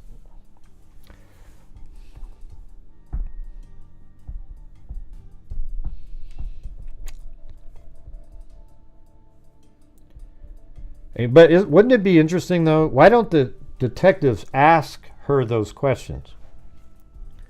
What made you think she was wearing the black shorts? They just don't ask it. And then we'd have the answer, and you go, oh, okay. But we don't have it. So anyways, here's what the grandmother said. She identified herself as maternal grandmother. The last time she saw Maddie was the night of February 26th at her home, where Maddie's birthday party was held. It is not uncommon for Maddie to sometimes walk from her work office because she was not currently, let's see. It's not, on February 26th, Jennifer called her mom and asked if Maddie walked to her office. Okay, up here it says, it's not uncommon for Maddie to sometimes walk from Hunters Creek Middle School to Grandma's office. On February 26th, Jennifer called her mom and asked if Maddie walked to her office because she was not currently at school. So this is all verified stuff, you guys. This actually happened. She didn't make up the story. It really happened here. Mother stated, so the grandmother stated that Maddie was taken to school by Stefan, whom she knows as Jennifer's ex-boyfriend. So even the grandmother knew that Stefan took her to school. Then this grandmother believes Jennifer and Stefan broke up in December when he moved out of the home. Stefan possibly came to the home for Maddie's birthday. Stefan has taken Maddie to school in the past and stated he dropped her off at a nearby apartment complex named Urbana. And so I don't know about that. I mean, well, it's close to the area. So let's see.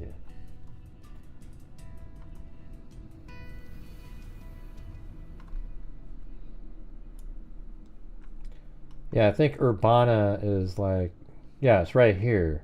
This is the Urbana.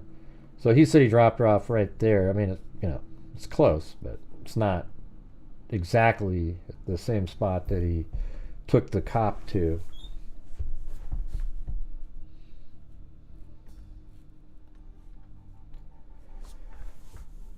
And then Maddie has never run away from home in the past. Approximately 1 year ago, there was an incident where Maddie was upset due to having an argument with her mother. And she called Grandma.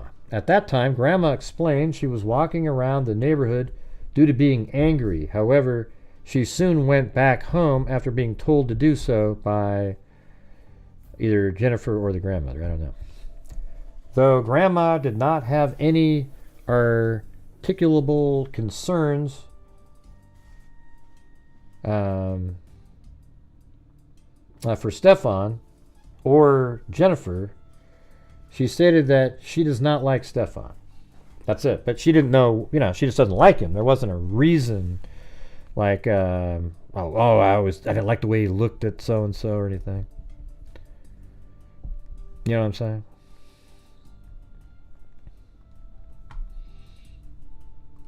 All right, so we have that. That's out of the way.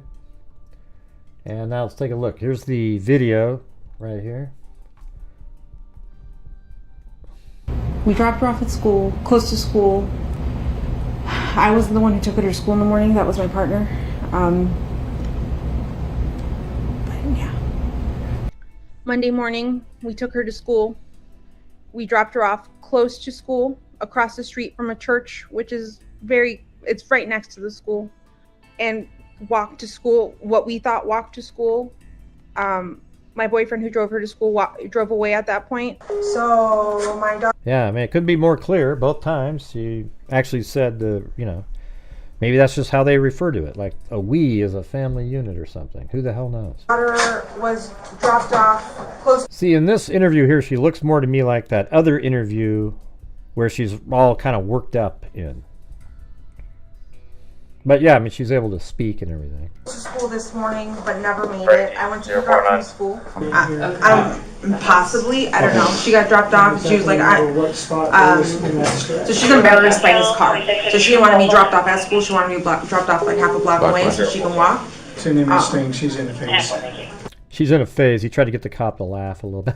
she's in a phase, not liking my car. Okay, Stefan. Hey, thanks, Jessica Schubach. The troll spray. Remember how you guys used to, when we got the trolls, you jump in there and do the troll spray? But he dropped her off half a block away and drove away. Yeah. So even in this thing right here, she says he dropped her off. Do you hear that? Crystal clear. Drove away. Okay. But he dropped her off half a block away and drove away. Okay. Did she ever go to school? And like he's looking down going, God, she just said that. Man, No, we called school. She was walking in that direction. She was rifling through her backpack, just looking for something. I thought maybe she was just looking for headphones before she got her walking on. Yeah. But she was just kind of, shambling. See, this part I thought was interesting because they asked her, like something about, did she make it to school? And he's like, yeah, I don't know. And he went back through how he remembers all the stuff that he did when he dropped her off because he wants to keep trying to sell that part of the story. Shambling over in that direction. It looked the same as any other morning. I noticed another show out there did almost this exact same thing that I was doing over here, but had their experts on. What was the last thing you asked? If she had went to school, I think that's what it was. The same exact things too that I showed. And when was the last time you seen her? Do you know around what time? Around 8:30, 8:40 when we dropped her off. Yeah, so he's saying when we dropped her off. He's trying to get that back in their minds, even though she's already said that he's the one that dropped her off. All right, and let's see what else. I'm just doing these in order. I don't know what these. I had this whole folder full of things. Okay, we've already gone over that one. What's this one? Jennifer then stated Maddie had a makeshift room in the living room that had a television, desk, a dresser, and a bed. Because a lot of people out there are saying that the tripod and that lube, you know, so apparently the lube, the tripod was actually found in the Maddie's bedroom in the living room. I mean, you think he's in the middle of the night with people sleeping in the house in the living room using that tripod for something? I mean, it's just kind of weird. Everybody thinks it's just sort of this crazy place. And then the lube, I think Zozo told me that was in a backpack.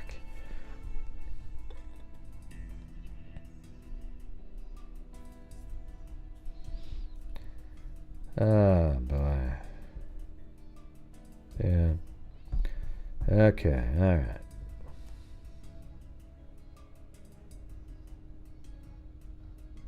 Well, I think she just seems like she's kind of, well, I mean, I don't know if your perception's just a little off there, Cindy. The one that she's acting normal is this interview right here.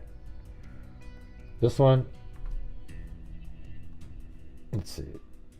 Not in this one. See, to me, she's acting like this. We dropped her off at school, close This one right here. to school. She's acting like this in the insurance office. This kind of little bit nervous. I was the one who took her to school in the morning. That was my partner. This is the one where she's, I think, seems the most normal to me. We dropped her off close to school, Yeah. across the street from a church, which is See, that one, she's acting normal. The other one is more like the way she's acting in the insurance office.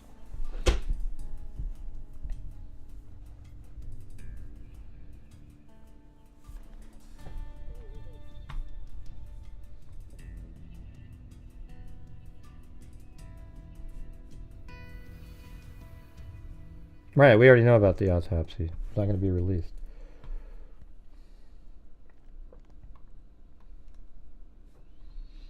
Yeah, so it was just a room that she would hang out in.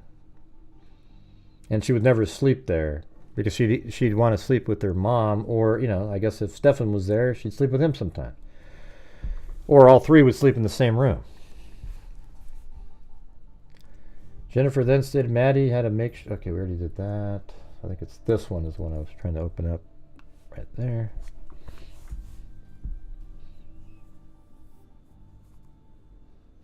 Yeah, I mean, I think she's just not the brightest bulb in the world, Cindy. I mean, maybe you're used to people like that, but I don't look at her like she's a genius or anything. While completing interviews and after reviewing available information using investigative resources, I noted there were several inconsistencies in the information provided.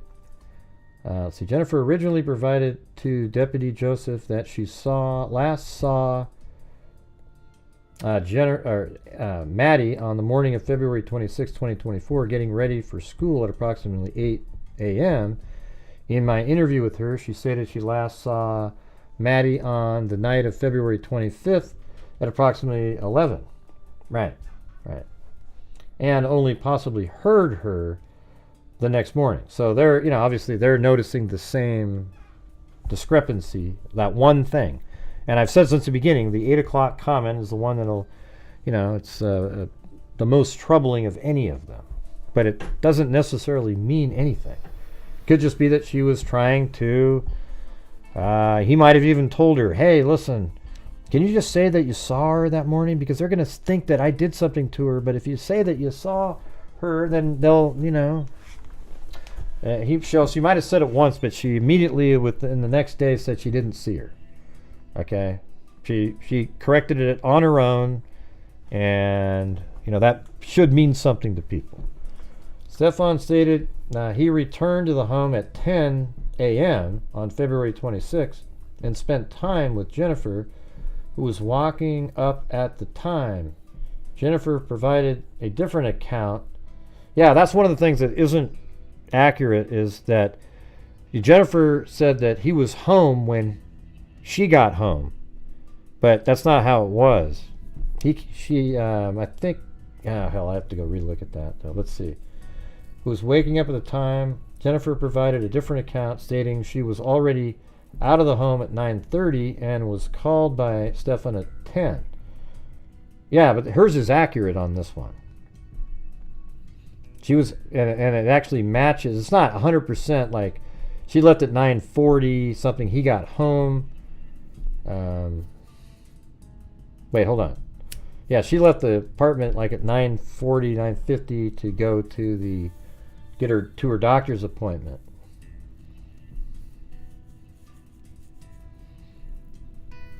Stefan also provided he dropped Jennifer off near a residential community center. However, a review of cameras in the area did not show Stefan or Jennifer or Maddie in the area at all. Stefan also stated he and Maddie woke up, or let's see, Stefan also stated he and Jennifer woke up, or Maddie, I guess, Madeline woke up at approximately 7 a.m. and left the home at 7:45 hours. However, Jennifer stated she did not see them in the morning, and she was also awake. And oh, that's the roommate. So this isn't Jennifer right here. This is the roommate. So this is kind of an interesting, this is them kind of looking at the same stuff we're looking at. But this is before they probably had any of the ping information, right? This is all like on the 27th or so they don't have the ping information. A review of the license plate readers in the area also revealed Stefan was not in the area of the House Rules game store in Kissimmee in the hours he provided, but rather he was in the area of St. Cloud, far east of where he described his location to be. Further, Stefan's vehicle was captured driving in the opposite direction during the time he stated he was dropping Maddie off at school. Further detail of the exact dates, times, and locations of LPR data are documented in supplement reports. After completing initial investigative follow-up, it was determined suspicious circumstances existed around Maddie's disappearance. The investigation was turned over to OCSO Sex Crime Squad, was notified, and Detective Mara Tagler was assigned as the lead detective, assisted by completing interviews and providing transport. As further evidence was discovered, it was determined certain crimes occurred at the home in Kissimmee within the jurisdiction of Kissimmee Police Department. I provided assistance, and the investigation was ultimately turned over to KPD.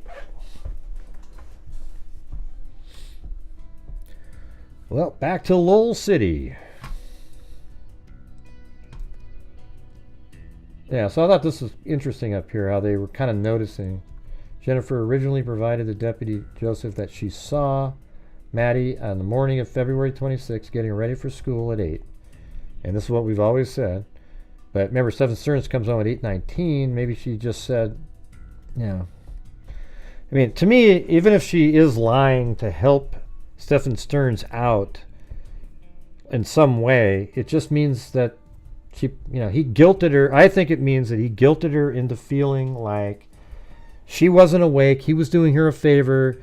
So he needs to say that she saw her because they're not going to believe me, type of thing, right? But again, that's her. I've said this since that exact same story since the beginning. But that's her one element that is like, God, that's an untruth. But she corrected she told the truth later. She didn't see her that morning. We know that.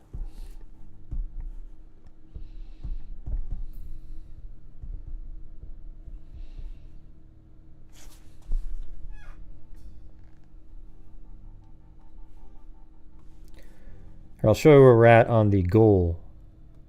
I don't know if it works anymore, but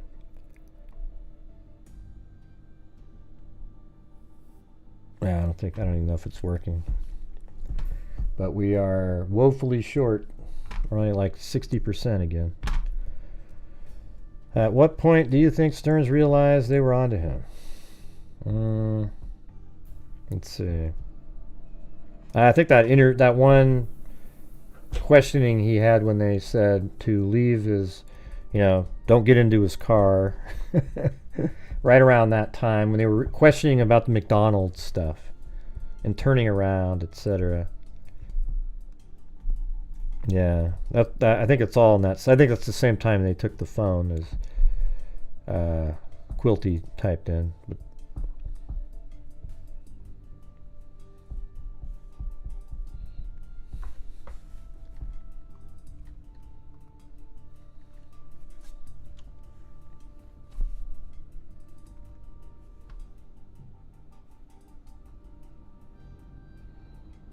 oh, thank you, Karen W on PayPal, and also I think it was earlier today, Sandra Shirley.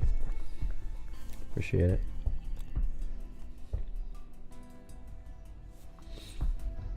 Yeah, Stephen Stearns has no chance in this case. But the crazy part is the public that are following this case, they don't really care about Stephen Stearns. They don't really care. They really care about getting Jennifer thrown in prison. It's wild, man. Absolutely wild.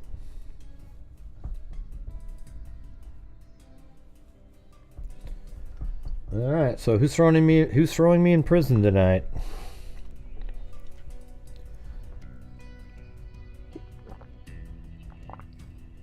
If then, not sure what that means. If then Quentin was found and Maddie isn't the mother, is also bipolar. I don't even know what you're saying, man. I have no idea. Can you write a different sentence?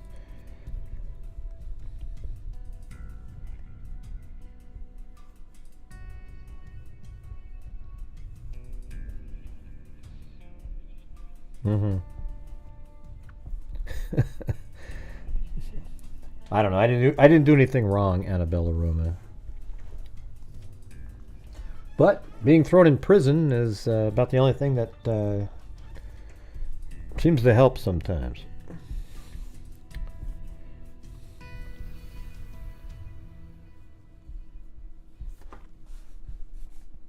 So mean. Alright, so here's one right here. I noticed that another show grabbed the exact same clip that I did. What was she last seen wearing? Green hoodie. Green hoodie. White Crocs. White Crocs. Thanks, Ozzy Trisha. Blue or black pants. I think black shorts. Black shorts. Yeah, see how it says blue or black pants? He was like, I think. He knew exactly what she was wearing. He said blue or black. Shorts. Black shorts. Yeah. Black shorts. And look how he's like, black shorts? Oh, okay. Yeah, but look, she's just kind of trying to think about what she was wearing. Shorts. Doing local, reference a 21-2 vehicle. I think Going black to be shorts. an unknown male, gray hoodie. See, right there she says, I think black shorts. And then, it would be nice if one of the officers said, well, what do you mean you think? So what makes you think that she's wearing black? But they don't do that for some reason. They just get lazy and start writing stuff down. Black shorts and white Crocs with socks. White Crocs with socks. Well, I guess one of the Crocs was, she did have white Crocs on, but you must have threw one away and the other one was still in the house, right there, Stefan? No further information, 1064, 1946. And when was the last time you seen her? Yeah, I Do you think know she the- looks totally stressed out. Around Yeah. what time? Around 8:30, 8:40 when we I mean, look at it. It looks like she's just really just gonna like. 5-1. What was she last seen wearing?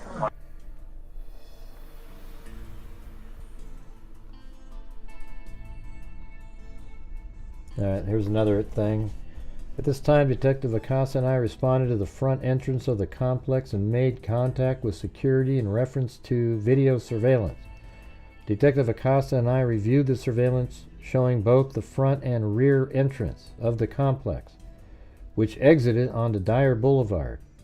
In the surveillance footage, I observed a male wearing a red shirt leaving the complex in a 2010 silver Lincoln MKZ, that's Stephen Stern's dad's car, through the rear gate at 7:50. So there you go. There's the 7:50 time frame.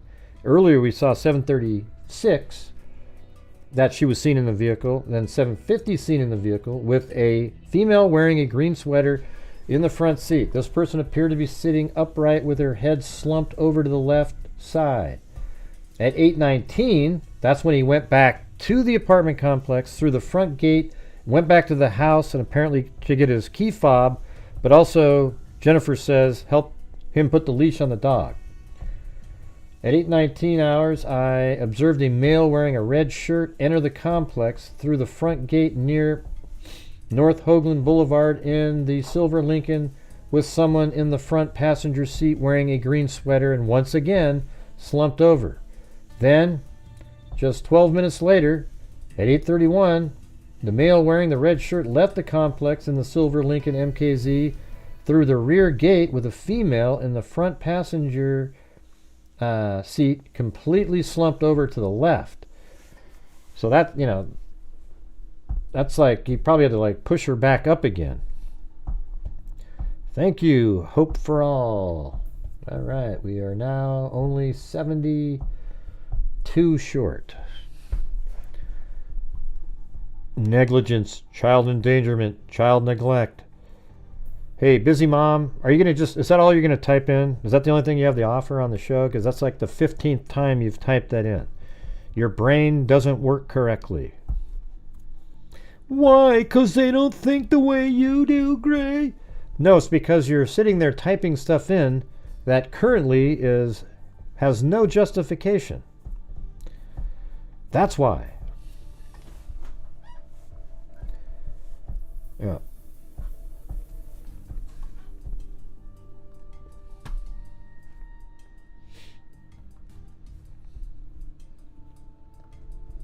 Didn't make it to school. I went to pick her up from school today, and she never came out. They announced it over the speaker. So notice how all of this is exactly... Oh, look at that. I got called so mean. Hey, I really was mean that time. Hey, look at Chloe. She's got static electricity on her. Her hair's sticking out all over the place. Oh man, look at that. Oh Jesus. Holy crap. All right, who's bailing me out this time?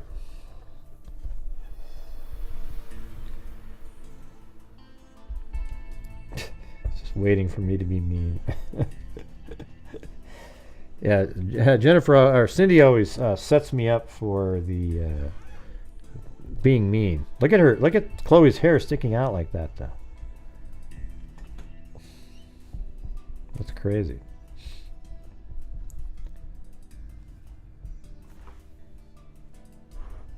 Well, I mean, the only way to get out of jail is you got to get bailed out, you guys.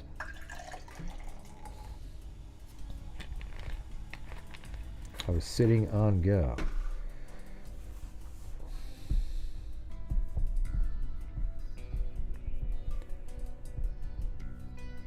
While she was comforting Stefan, she had a look of uncertainty. Yep.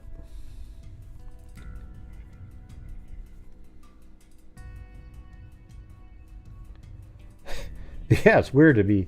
Yeah, I get thrown in prison and then I'm just sitting here.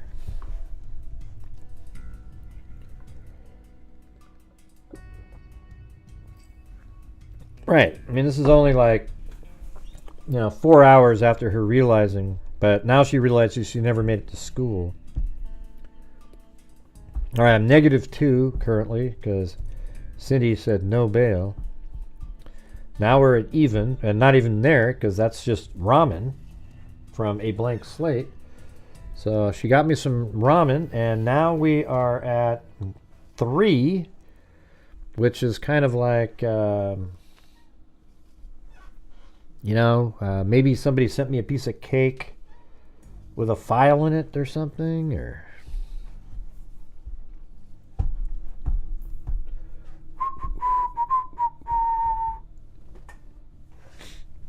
Ah, man, my neck's killing me. Ugh.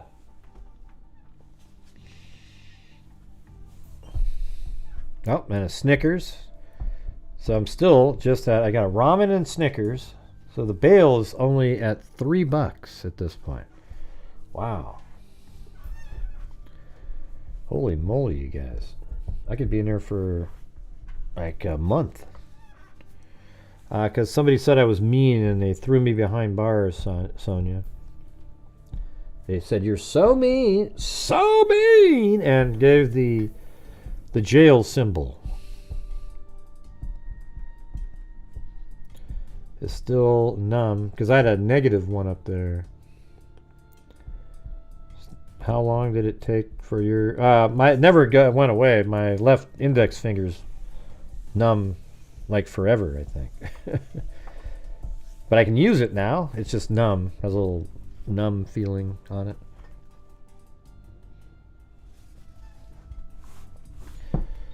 Man, you remember when I used to get thrown in jail, you guys? How it'd just be like... You guys would just be... bail me out. Everybody was helping out. Funny. It was fun, you know. All that stuff. Man, what happened? I hardly even go in there anymore. Could have been accused. I'm just still sitting here. I know. I guess I'm not mean. They said I was, though. Investigator who sees things the way I do. And I think you explain it well. Well, thanks, Sunray. Yeah. It's not... Here's the thing. It doesn't sell to have my position. But I'm not going to lie to get subs and people go, yeah, great, yeah. I guarantee you, if I was all gung-ho about having Jennifer be, you know, a killer and doing all this stuff, I'd get way more super chats on here. It would just be like this. It looked like a bingo machine. I'd probably have way more subs. Everybody would be jumping in. Because I'm just not on the right side of whatever's popular. Hey, thanks. Ishi says. I think we need another... What are we at here? To get us to 80%, or is it 80? We need another $2 worth of bail. Oh, well, that gets us way over that. Not sure if you ever heard of Maddie Middleton. Anyways, this case started with the mom being harassed for her reaction on the news.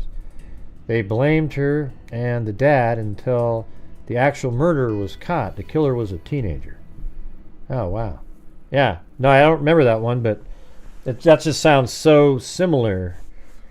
It's exactly the same thing, like in this case. I mean, all I can tell you is it's the norm now. If I was a parent, it sucks because you'd want to come forward and tell your story, but all these people that think they're so super sleuthy on the internet just absolutely make it so that you wouldn't want to ever come on. Gene Salzman said, "Damn it, Gray, quit being mean to trolls. Let me do it." All right. I'm out of here. I can get out of prison, I mean. Thank you guys for bailing me the hell out of there. You guys did it. I got a cab ride to the hotel and everything. It was good. I took an Uber.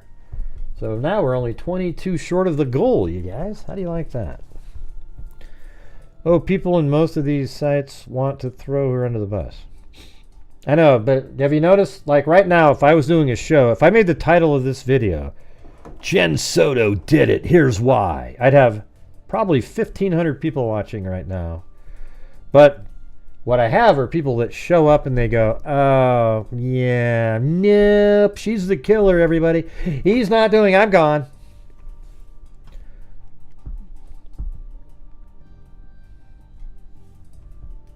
All right, let's play this from the beginning again.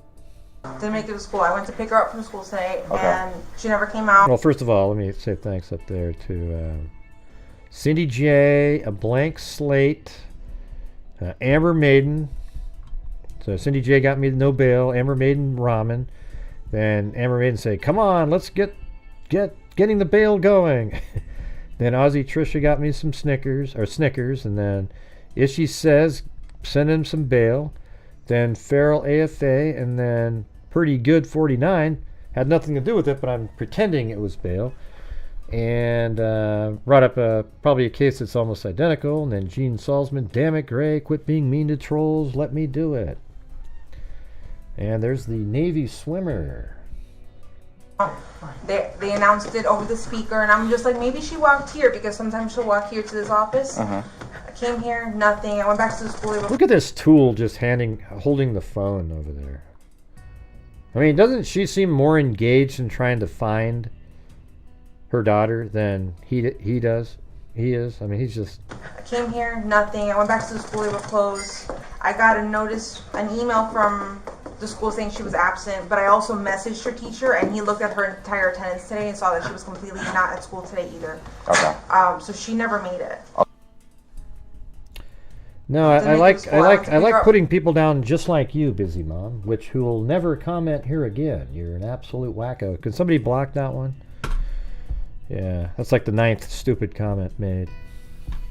And that's what I said that they would say. Yeah.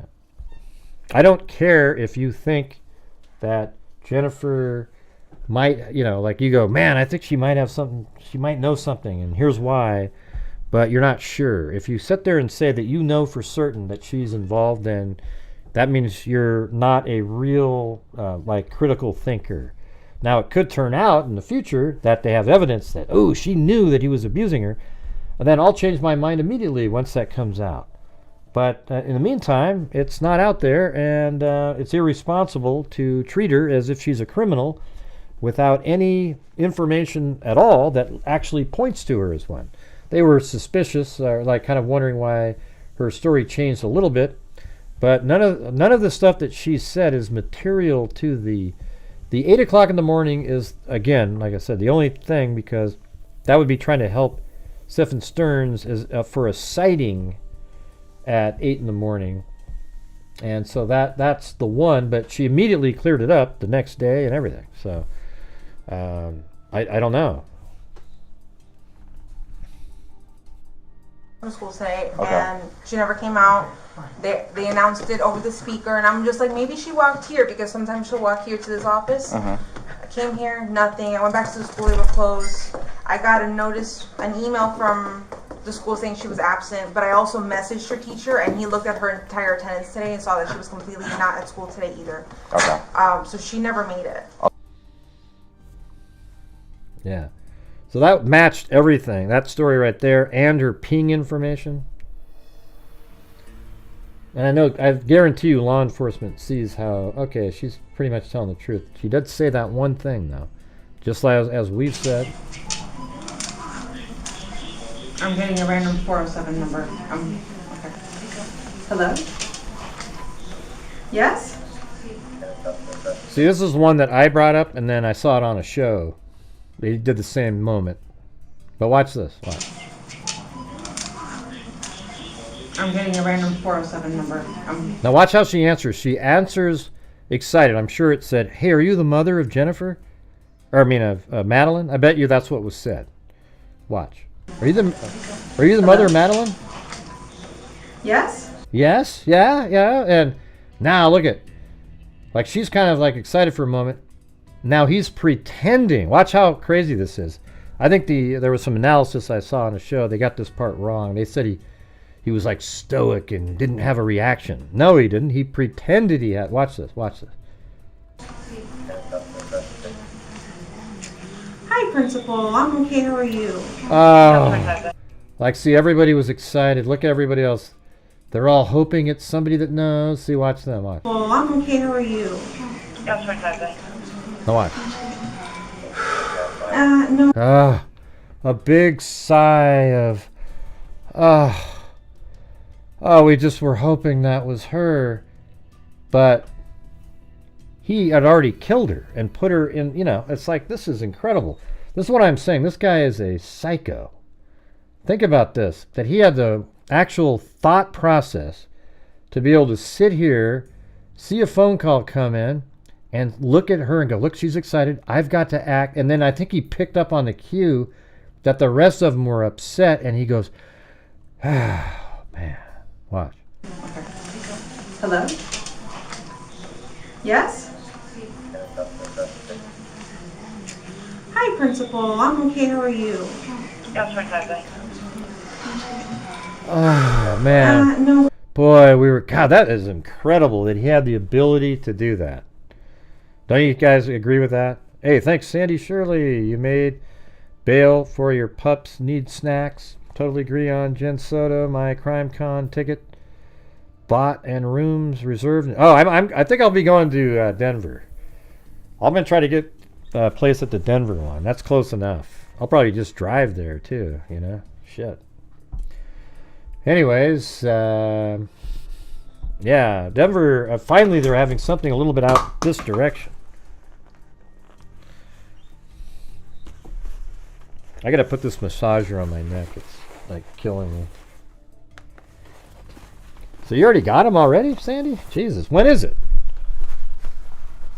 When is the Denver one?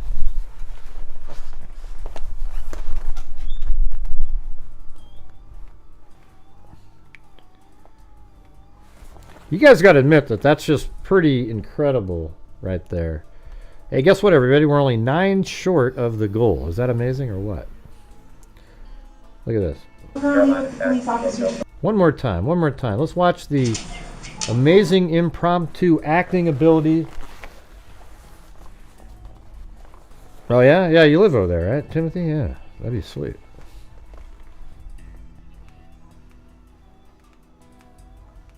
Oh, yeah? Yeah, sweet.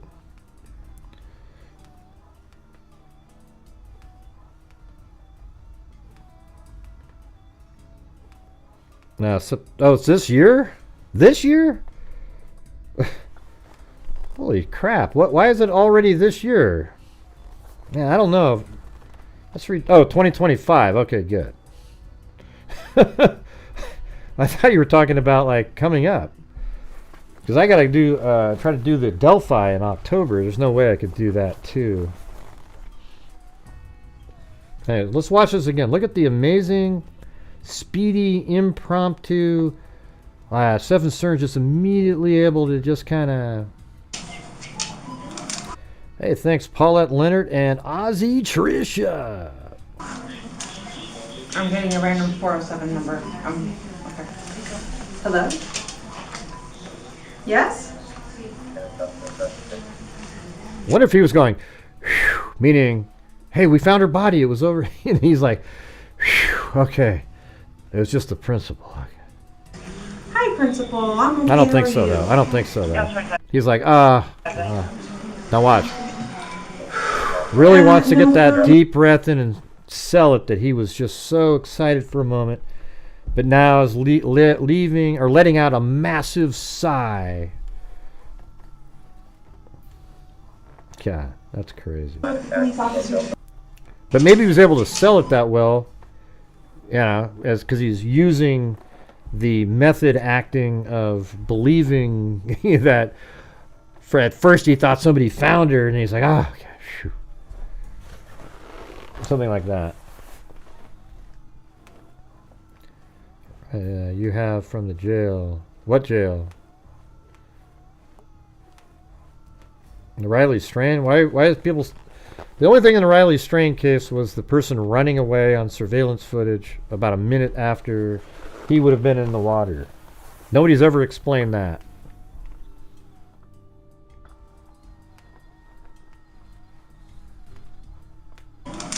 That's just crazy. God.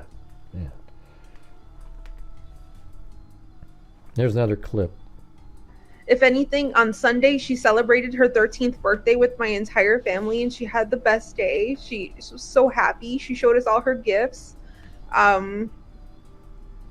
She's just a happy girl, and she showed it on Sunday night when she went to bed. Hey, welcome, South Carolina girl. And she was so happy. So, she had the best day. There was no moment in that evening from when she got home from the party that she had her phone or had the laptop. She went straight to getting ready and went to bed. But this isn't normal behavior now. What was the last thing, I guess, the conversation that you two had, you and your daughter? Hey, thanks, Penny Gaylord. Yeah, I mean, it helps support the channel out, and I donate 35% of the entire gross income to YouTube. So it's like, you know, I mean, obviously I get taxed on it, so it's usually about 50% of my actual, the take-home, which is crazy, right? I mean, man, this thing's digging into my shoulder. We spoke about her birthday party. She had a birthday party on Sunday. She had a great time. I couldn't make it because I was working, but she had an amazing time. And thank you, Penny Gaylord, and welcome again to South Carolina Girl. Let me just play this over again. These are what I'm trying to, you know, I was trying to compare this to what she says in the documents. She gets home at 10:30. She goes to bed, and now she's giving some detail about. She doesn't say here though that she sent her to bed with Stefan or anything, but you know, it seems pretty consistent, right? If anything, on Sunday she celebrated her 13th birthday with my entire family, and she had the best day. Yeah, I think she so says happy. she sees her. She showed us all her gifts. Showed her all her gifts. So that means she saw her. She's just a happy girl, and she showed it. And the thing is the ping information absolutely matches. You know, she gets home at around, you know, 10:30-ish, 10:27 actually, I think. And then, you know, Stefan and Maddie are already been home since around 8:40-ish or so. On Sunday night when she went to bed, she was so happy. So, you know, she had the best day. There was no moment in that evening from when she got home from the party that she had her phone or had the laptop. She went straight to getting ready and went to bed. But this isn't normal behavior now. What was the last thing, I guess, the conversation that you two had, you and your daughter? We spoke about her birthday party. She had a birthday party on Sunday. She had a great time. I couldn't make it because I was working, but she had an amazing time. She was so happy with all her gifts. I told her good night, and yeah, that was it. Yeah. So I think they sound the same. Let me see that last one. I couldn't make it because I was working, but she had an amazing time. She was so happy with all her gifts. I told her good night, and yeah, I mean, so that's consistent, right? She doesn't say on here, oh, I sent them up to bed together. I mean, you know, it's nobody's business. Nobody talks about stuff like that, even if it was normal. Let's see. Become a channel member. You know, it's always funny whenever you do a video, somebody types in and they'll say something like, it's not okay that they slept upstairs or something together, like Stefan and I said, did I say that in my video? That it was okay? And it's like, no, I never say it's okay. What I say is I can see how Stefan Stearns, being the classic pedo that he is, how he sold, you know, groomed Maddie and got Jen to trust him, and then it became normal over the years. It took him many years to get into this.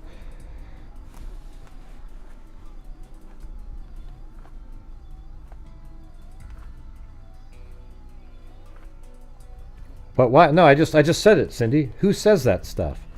She just said I sent her. She went to sleep. You know, that's it.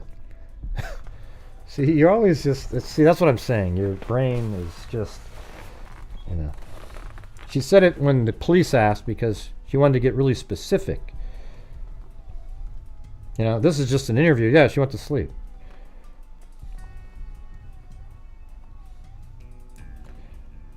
I mean, why? When you're having an interview like this, you don't sit there and say all these little details on them. You just kind of give the broad. Yeah, she came home. She seemed happy. Sent her to bed. She did. I just don't understand why you think she'd start talking about. Yeah, I sent her and him upstairs together. And I never saw her again. I mean, so hey, you know, he's. I'd like to know when Jen first became suspicious. Seems like she was already kind of suspicious, even in that doctor's, or the insurance company. Her mom's office. Yeah, just kind of the way she looked a little bit. Yeah, and almost like she kind of wanted to say, hey, you know, he's the last one.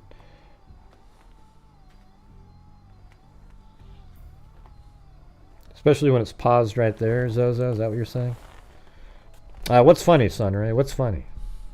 I don't think I was making anything that was... wasn't trying to be funny or anything right then, so...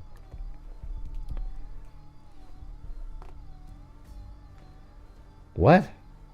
What do you mean she looks suspicious to you right here? What does that mean, Cindy?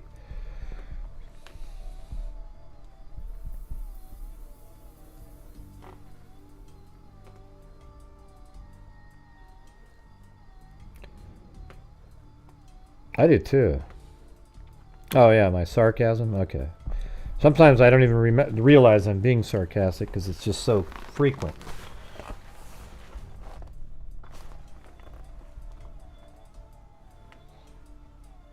Yep. No, she doesn't get suspicious there at all, Cindy. There isn't one moment in the office she looks suspicious. See, I don't know who... You must be watching a bunch of weird shit out there. Where in the office did Jennifer look suspicious? What the hell are you talking about? She answered every freaking question they had. Even said that, yeah, he dropped her off. Man, I don't know where you're coming from, man. I don't get it. It's weird. Who are other people that live in the apartment? I don't know who they are, but it was a lady and her 15-year-old kid. Oh, okay, right. There you go. She looked suspicious of him. Okay, right. I agree with that. Your wording wasn't correct. You said she looked suspicious to me there. Okay? That doesn't say she looked like suspicious of him there, right? You said she looked suspicious to me there. How am I supposed to be able to read that, Cindy? Come on, you gotta cut me a break on that. And if you guys don't know, me and Cindy, Cindy's like my sister. Well, I have a sister, but you know, like a sister that we're just squabbling every show, man.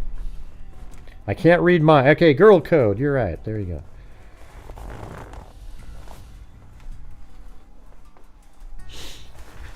All right, so how about we do this? Let's. I'm going to open up the 896-page document, and we can do searches, almost like newspapers.com. But you guys can, like, have me look up a term that you think might lead to something. All right, and we'll read about it.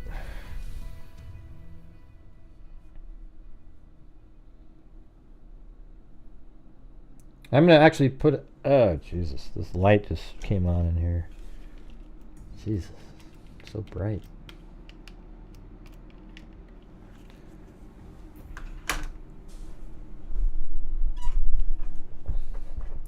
You know, I'm thinking of doing something like this. I think it might be useful. I'm going to do this entire cell phone, and I'm going to do it like a video.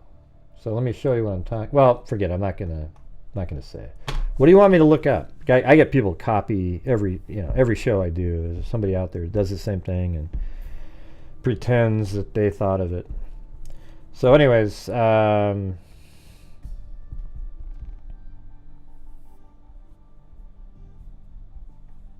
look out. What's a word? What do you want to look up in here, you guys? Come on. Zozo, you got some words you want to look up?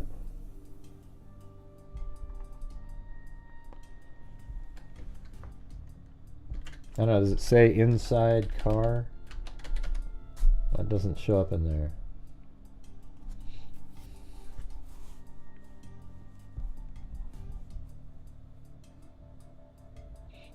Right, and he said Jennifer acted the way you would normally act if you found out something like that.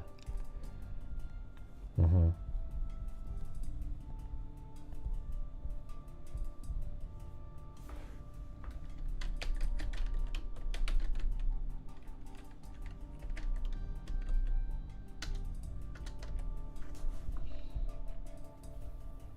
The silver Lincoln was registered as Stephen Stern's father, but was primarily used by Stephen Stearns. Huh. I hadn't read that yet. I mean, I read it. I just don't remember. There's a lot of stuff I read that first day. You know, we went through the whole thing where you're not registering. You're just trying to read through it, the whole thing. Now the word pregnant. Let's see.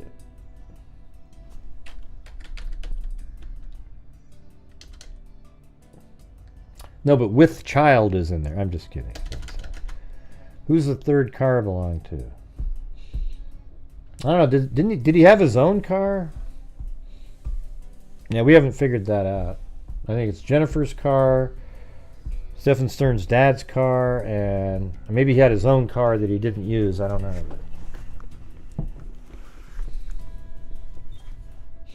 Oh, grandma, maybe? Or maybe the sister's car that drove her home.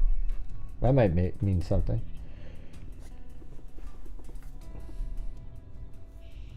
No, we don't get to have the answer to it.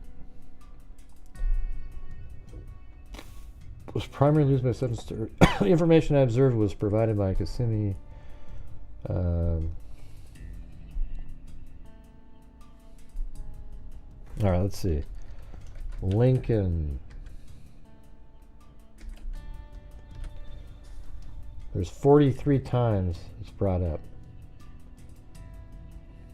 Contact with Kissimmee Police Department. 104. I was later tasked with authorizing infotainment search warrant for the vehicle being driven by Stefan's car, a 2010 Lincoln MKZ bearing Florida license plate IYLL82, was already sealed and towed by other members of the Orange County Sheriff's Office on February 28, 2024. The search warrant was submitted via a secure electronic filing system on February 28, 2024 at approximately 8:51.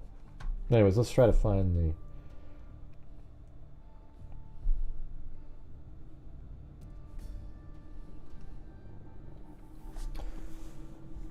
towing of a silver Lincoln. So they towed it. Bearing Florida license plate, infotainment system. The following information is located within the infotainment system, stored on digital, live and deleted user attribution data, including but not limited to user accounts, live and deleted historical navigation data, live and deleted logs, records, and documents, live and deleted contact lists, live and deleted passwords, live and deleted la la la la la la la la.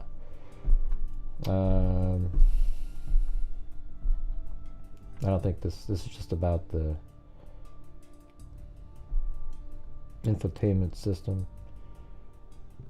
I think we're looking for like something like that.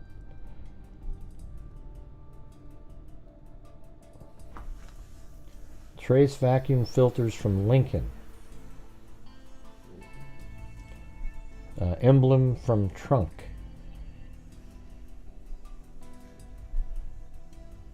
Maybe when he was putting her body in or something.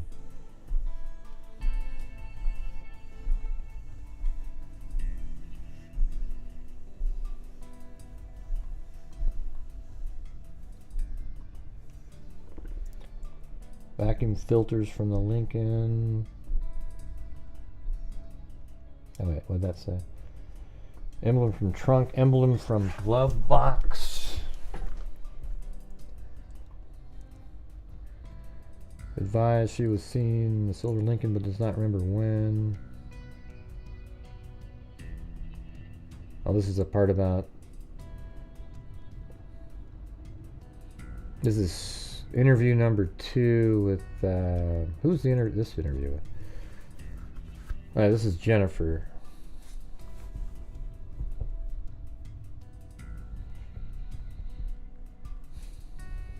It's on typical morning. Jennifer will take Madeline to school no later than 8:50. Oh, that's a typical morning. Okay. So this is interesting. I think this is something. Whose interview is this with? This looks different. Let me see. On the morning of February, this is on page 872. So this looks similar.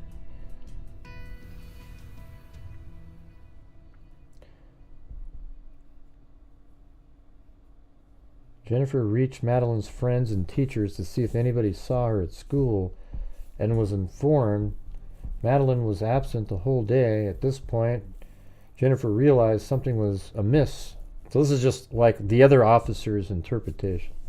On a typical morning, Jennifer will take Madeline to school no later than 8:50 in the morning. That's kind of weird because that's when Stephen Stearns tried to make it look like that. So he went back and then he left again at 8:31. So Jennifer and Stefan have been together on and off for 7 years. Thus, Stefan has taken Maddie to school in the past, although that responsibility typically belongs to Jennifer. Stefan has taken Maddie to school 1 or 2 times in the past and is familiar with how to do so. And so that's the thing, is Jennifer just got that new job, so she was tired and wanted to sleep in a little bit, so let him do it. So when Stefan takes Maddie to school, she asks that he does not drive her all the way to school, but rather prefers to be dropped off at a distance from the school so she can walk up. The reason for this is that Maddie thinks Stefan's vehicle, a silver 2010 Lincoln MKZ, is unattractive. Because of this, Stefan agrees to drop Maddie near a church located at 13502 Town Loop Boulevard, which is approximately a 5-minute walk away from the school. Jennifer has no history. Okay, Madeline has no history of running away from home or leaving the home when she's angry. Jennifer does not recall any arguments occurring which may have caused Maddie to wish to run away. Sunday, February 25th was Maddie's birthday party, where she had a good time and expressed she was happy. The last time Maddie was in trouble was weeks prior to this incident, but Jennifer does not remember the exact reason why. When Jennifer went through Maddie's phone, she found texts stating when she turned 18, she was going to leave. That Jennifer was acting crazy, and that Jennifer was going to send Maddie to her father's home. Maddie's biological father, so-and-so, and although the two communicate sometimes by phone, they do not frequently see each other. Let's see. Jennifer is diagnosed with, I don't know if that's Maddie. Diagnosed with attention deficit hyperactive disorder, and she is known to forget things frequently. On the morning of February 26, Maddie did not have her phone with her as she forgot it at home that day. Despite this, Maddie functions at the level of a normal 13-year-old child. Maddie has not complained about anything in school, but Maddie is aware that she is always behind on her schoolwork. Maddie does not currently have a boyfriend. However, Jennifer was informed by Stefan that Maddie said she has a crush on a boy in her class named so-and-so. This person, that's interesting, isn't it? It's Stefan informed Jennifer about this crush. Man, is that what got him to? Because now she's interested in other boys, and then he's worried that she's going to say something to somebody. Weird, huh? Yeah, you're still banned, Capra Orps. Just act normal when you're in here this time, okay? Thanks. Let's see. Jennifer does not feel Maddie would run away, and expressed she believes Maddie was involuntarily taken. So why is she saying that if she's part of it? Wouldn't she be telling the story that she ran away? Right? Instead, she's saying she was involuntarily taken, which she was, by Stephen Stearns. But why didn't she just say, God, I think she ran away, and just kind of send the police on a wild goose chase, everybody? And then that would make sense about the, you know, the short color change. Now they're looking for somebody else. It's not. She didn't say that though. And that also shows she doesn't have knowledge.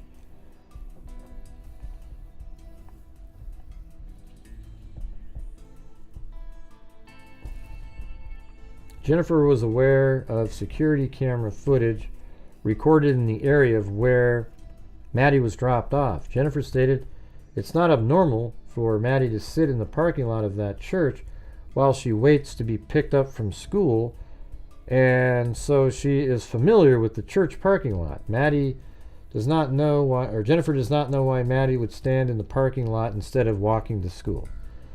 So she's like, I don't even know if that's her, because she would have just walked to the school. Jennifer swore to the truth of the statement she provided. This interview was audio recorded. So I'd like to hear the audio recording. All right, wouldn't you? So this is interview number 2. I wonder if that's... This is another Jennifer... so I actually have this part. I think we went over this already. All right. This is where it says, Jennifer used to be very hyper-vigilant around Stefan regarding Maddie. However, as years have gone by, she's allowed Maddie and him to be alone because they get along very well. Doesn't that just sound like she's not hiding anything? I mean, wouldn't you be making stuff up here? Because it's really easy to do. They would probably believe you in anything that you said because Stefan Stearns killed Madeline. Madeline's not alive to counter anything. So she could be saying, oh my God, you know, just... Instead, she says stuff that's, you know... That sounds absolutely truthful, doesn't it to you guys? I mean, she was vigilant at the beginning. Then over the years, you know, they were together so long, he allowed them to be together alone because they were just like a family unit at some point. Even though it's not normal, right? Like it's not normal to go, oh yeah, go ahead and sleep together. But I think Stefan Stearns made it seem that way. That's why he developed the trust that he did. And I know there's people listening going, oh, that's bull crap, great. Oh, that's bull crap. No, I don't think she should be charged with anything at this point.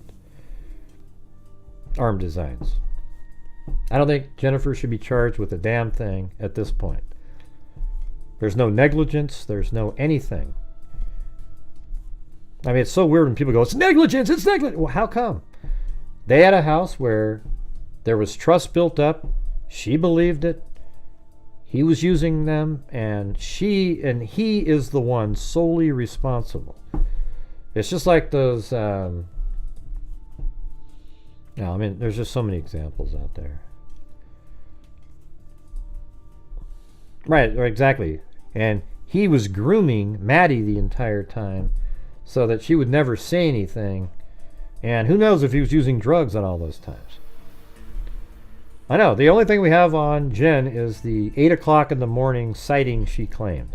To me, that's pretty insignificant. It's sort of a, you know, it's around the time he went there anyways at 8:19.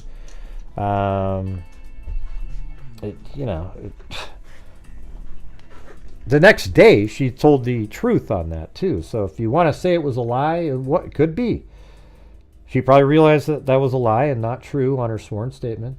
So she ended up retracting that and telling you the truth that she did not see her that morning. But I think there's a lot of people that think she did see her that morning. She was actually awake and doing everything, and then she goes to her doctor's appointment to continue the ruse, and I don't know, it's just, that's what I say, hope for all, that the grooming was for all.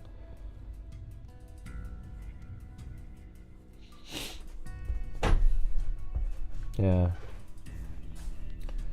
Let's see. Yeah, what page are those guys on? Aren't they like on page like 873 or something?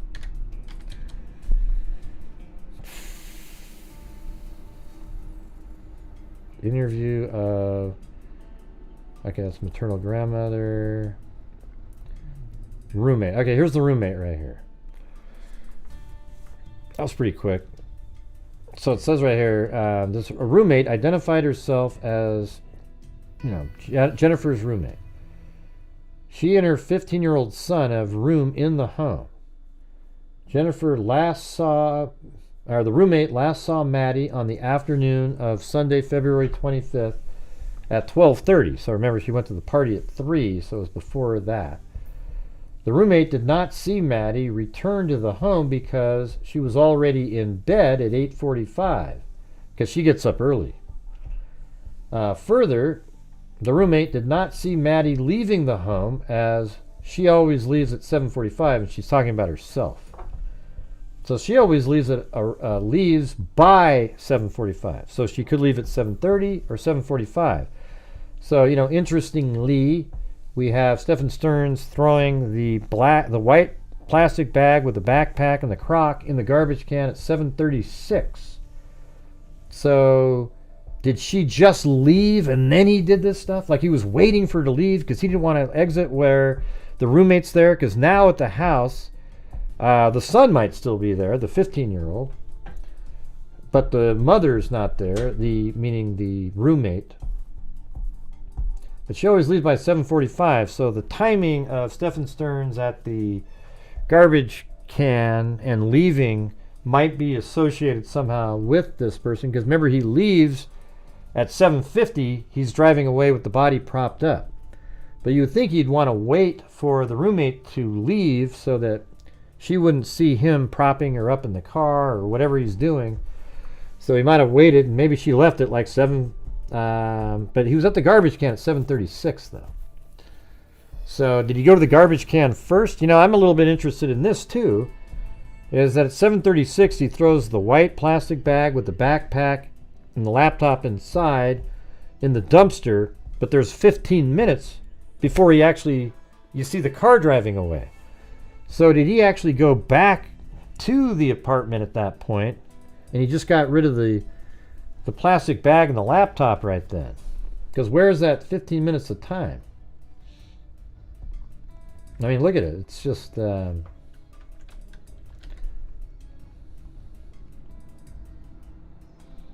See, the apartment's right here, and that trash can's right there. So he's throwing stuff away at 7:36. How come it's 14 minutes later he's seen on camera leaving? Maybe he drove right back. I mean, look how close that drive is. You go right down there, and then take a right, and boom. Or walk, even. Maybe he... no, because at 7:36, she was seen propped up in the vehicle. So what did he do? Just sit around?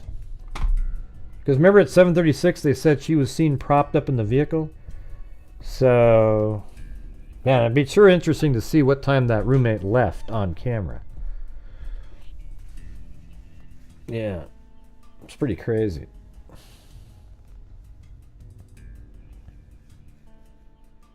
She says she leaves by 7:45. So he's right there. He's right in the middle. Like she's...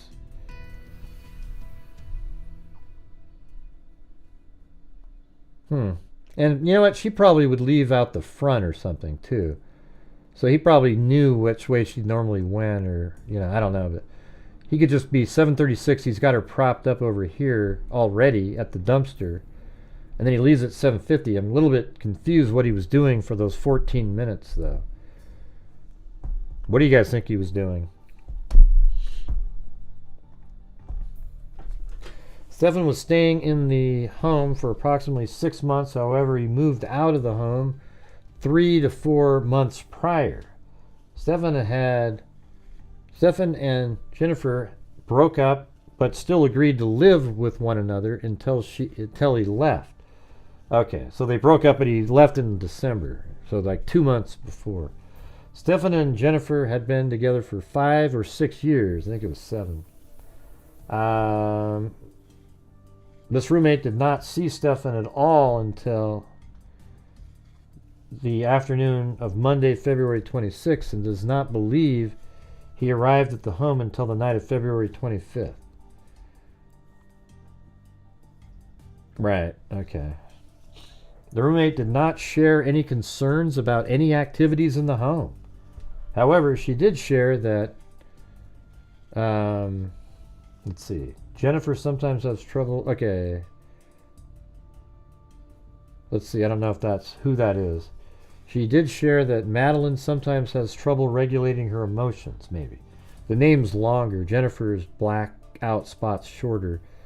So that looks like maybe Madeline.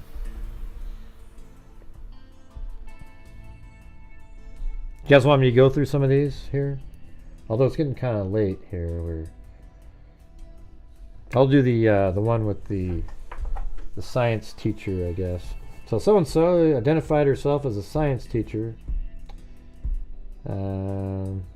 This person is familiar with Madeline as she's a student in one of her classes. She said that she's been Madeline. Let's see. Madeline has been one of her students for approximately 6 months. In class, Madeline is typically quiet, reserved, and often loses focus.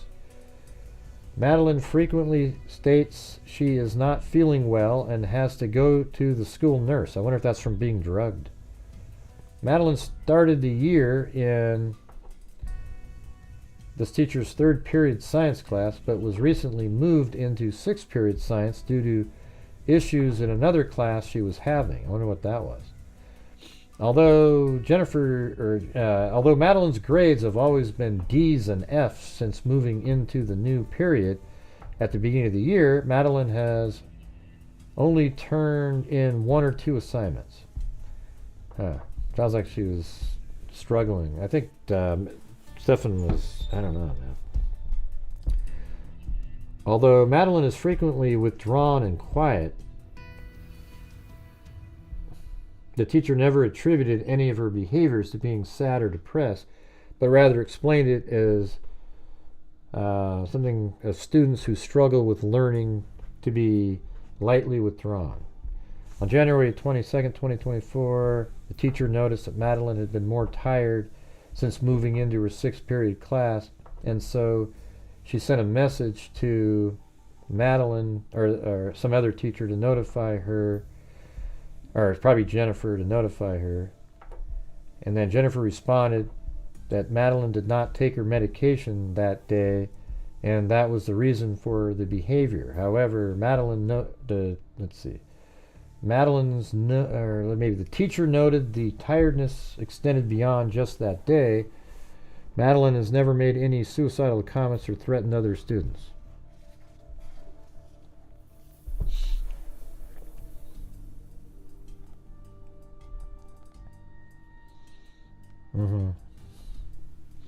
Yeah, I just wonder if it was something to do with Stefan Stearns.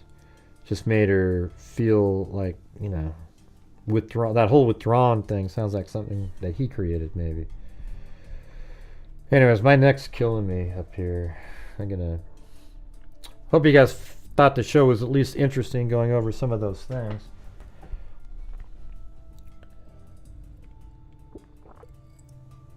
But what I'm hoping is that people out there can at least just go, I'm suspicious of her, but I really don't have any concrete evidence at this point, but I still feel like there might be something she did.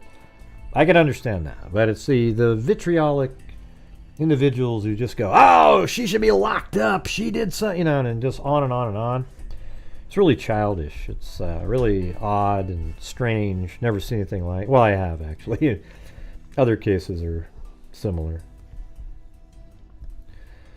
Yeah. He might have known it was tracking. They said you could track it was a school-issued laptop. That's why he threw them all away. Yeah. That's why he left her phone at home, obviously on purpose, and his phone at home on purpose.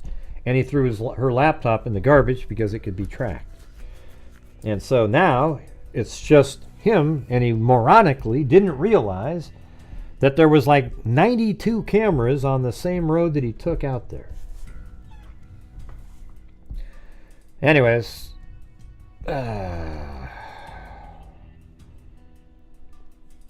know, I'd love to see the layout in that house. A schematic, floor plan, something like that. Would you think the same thing of what her feelings? Well, what did Cindy think? Well, I think they have like chips in the school-issued ones to track them down. I think the mother said that in one of the interviews, but they could track the laptop, but it was turned off, or I don't know what she said. I can't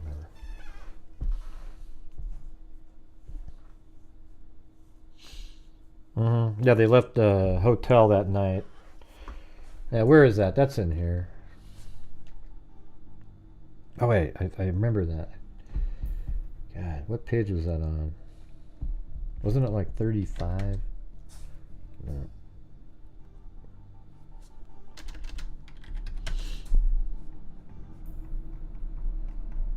I don't remember. It was at the top of the page.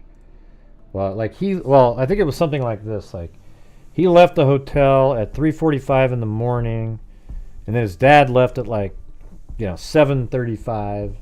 But they both kind of returned at the same time, something like that, within 5 minutes of each other. I don't necessarily find that incredibly suspicious at all on the dad's part, but it wouldn't shock me if the dad knew something, was trying to help him out. But anyways, thanks everybody for being here tonight.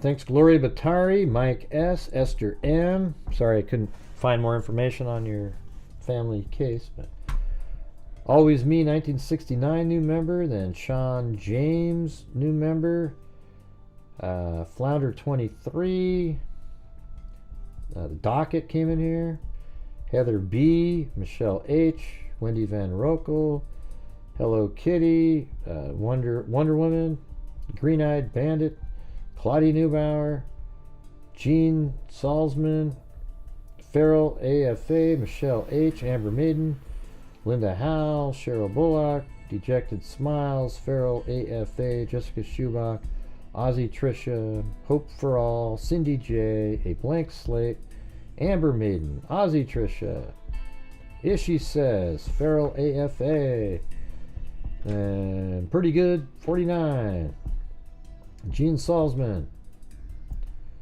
Navy Swimmer, Sandy Shirley 15 months, alright, then Sandy Shirley, then Paulette Leonard, Ozzy Trisha, South Carolina Girl, and Penny Gaylord. Alright. I don't know, I think I looked on Zillow at one time, I don't know, I didn't see it. I don't remember. But anyways, thanks everybody for being here. Appreciate it. Not sure what's going on with the video viewership today, but it was just crazy. And yesterday even. It's almost like I don't know, man. I think YouTube they have certain types of people that they promote more. Yeah.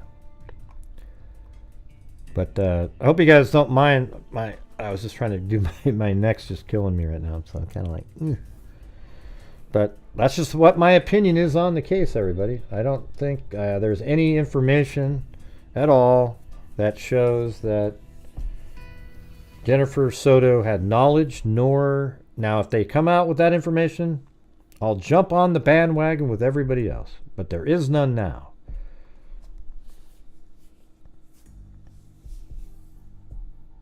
Yeah, it's just weird. When I look this way too much during the show, it starts hurting back there.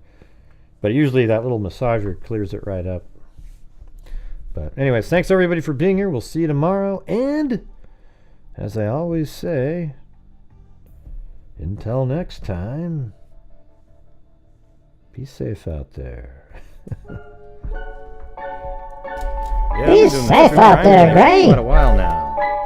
And during this whole time, I have not seen one person. Not even one? That is a crime dissector, thug rejector. I'm a certified human lie detector. Gonna get ya on a stretcher if you try and play me like an old projector. Crime sector is my nectar. Professor Gray is gonna give another lecture. Crime collector, freak connector, and I'm always gonna be a protector. Fool deflector, interceptor, and I'll meet up with a spectre with a vector on his pector. With all respect, y'all, just a member of a temple fucking conjecture. I have no agenda. I'm a pretender. And I'll serve it to you straight without the blender. And in the end, I'm gonna send you on a mission to reveal the true offender. Yeah, so I'll just get right back to work. All right, everybody? Talk to you later. All right. Well, thank you for being here tonight, and thanks all for reaching a goal tonight. Appreciate that. And we'll see you tomorrow. And until that time, be safe out there. Good night, everybody. Yay! That was perfect, Mary Lou. Thanks, Gray. You're the best. That's what they say. That's what they say.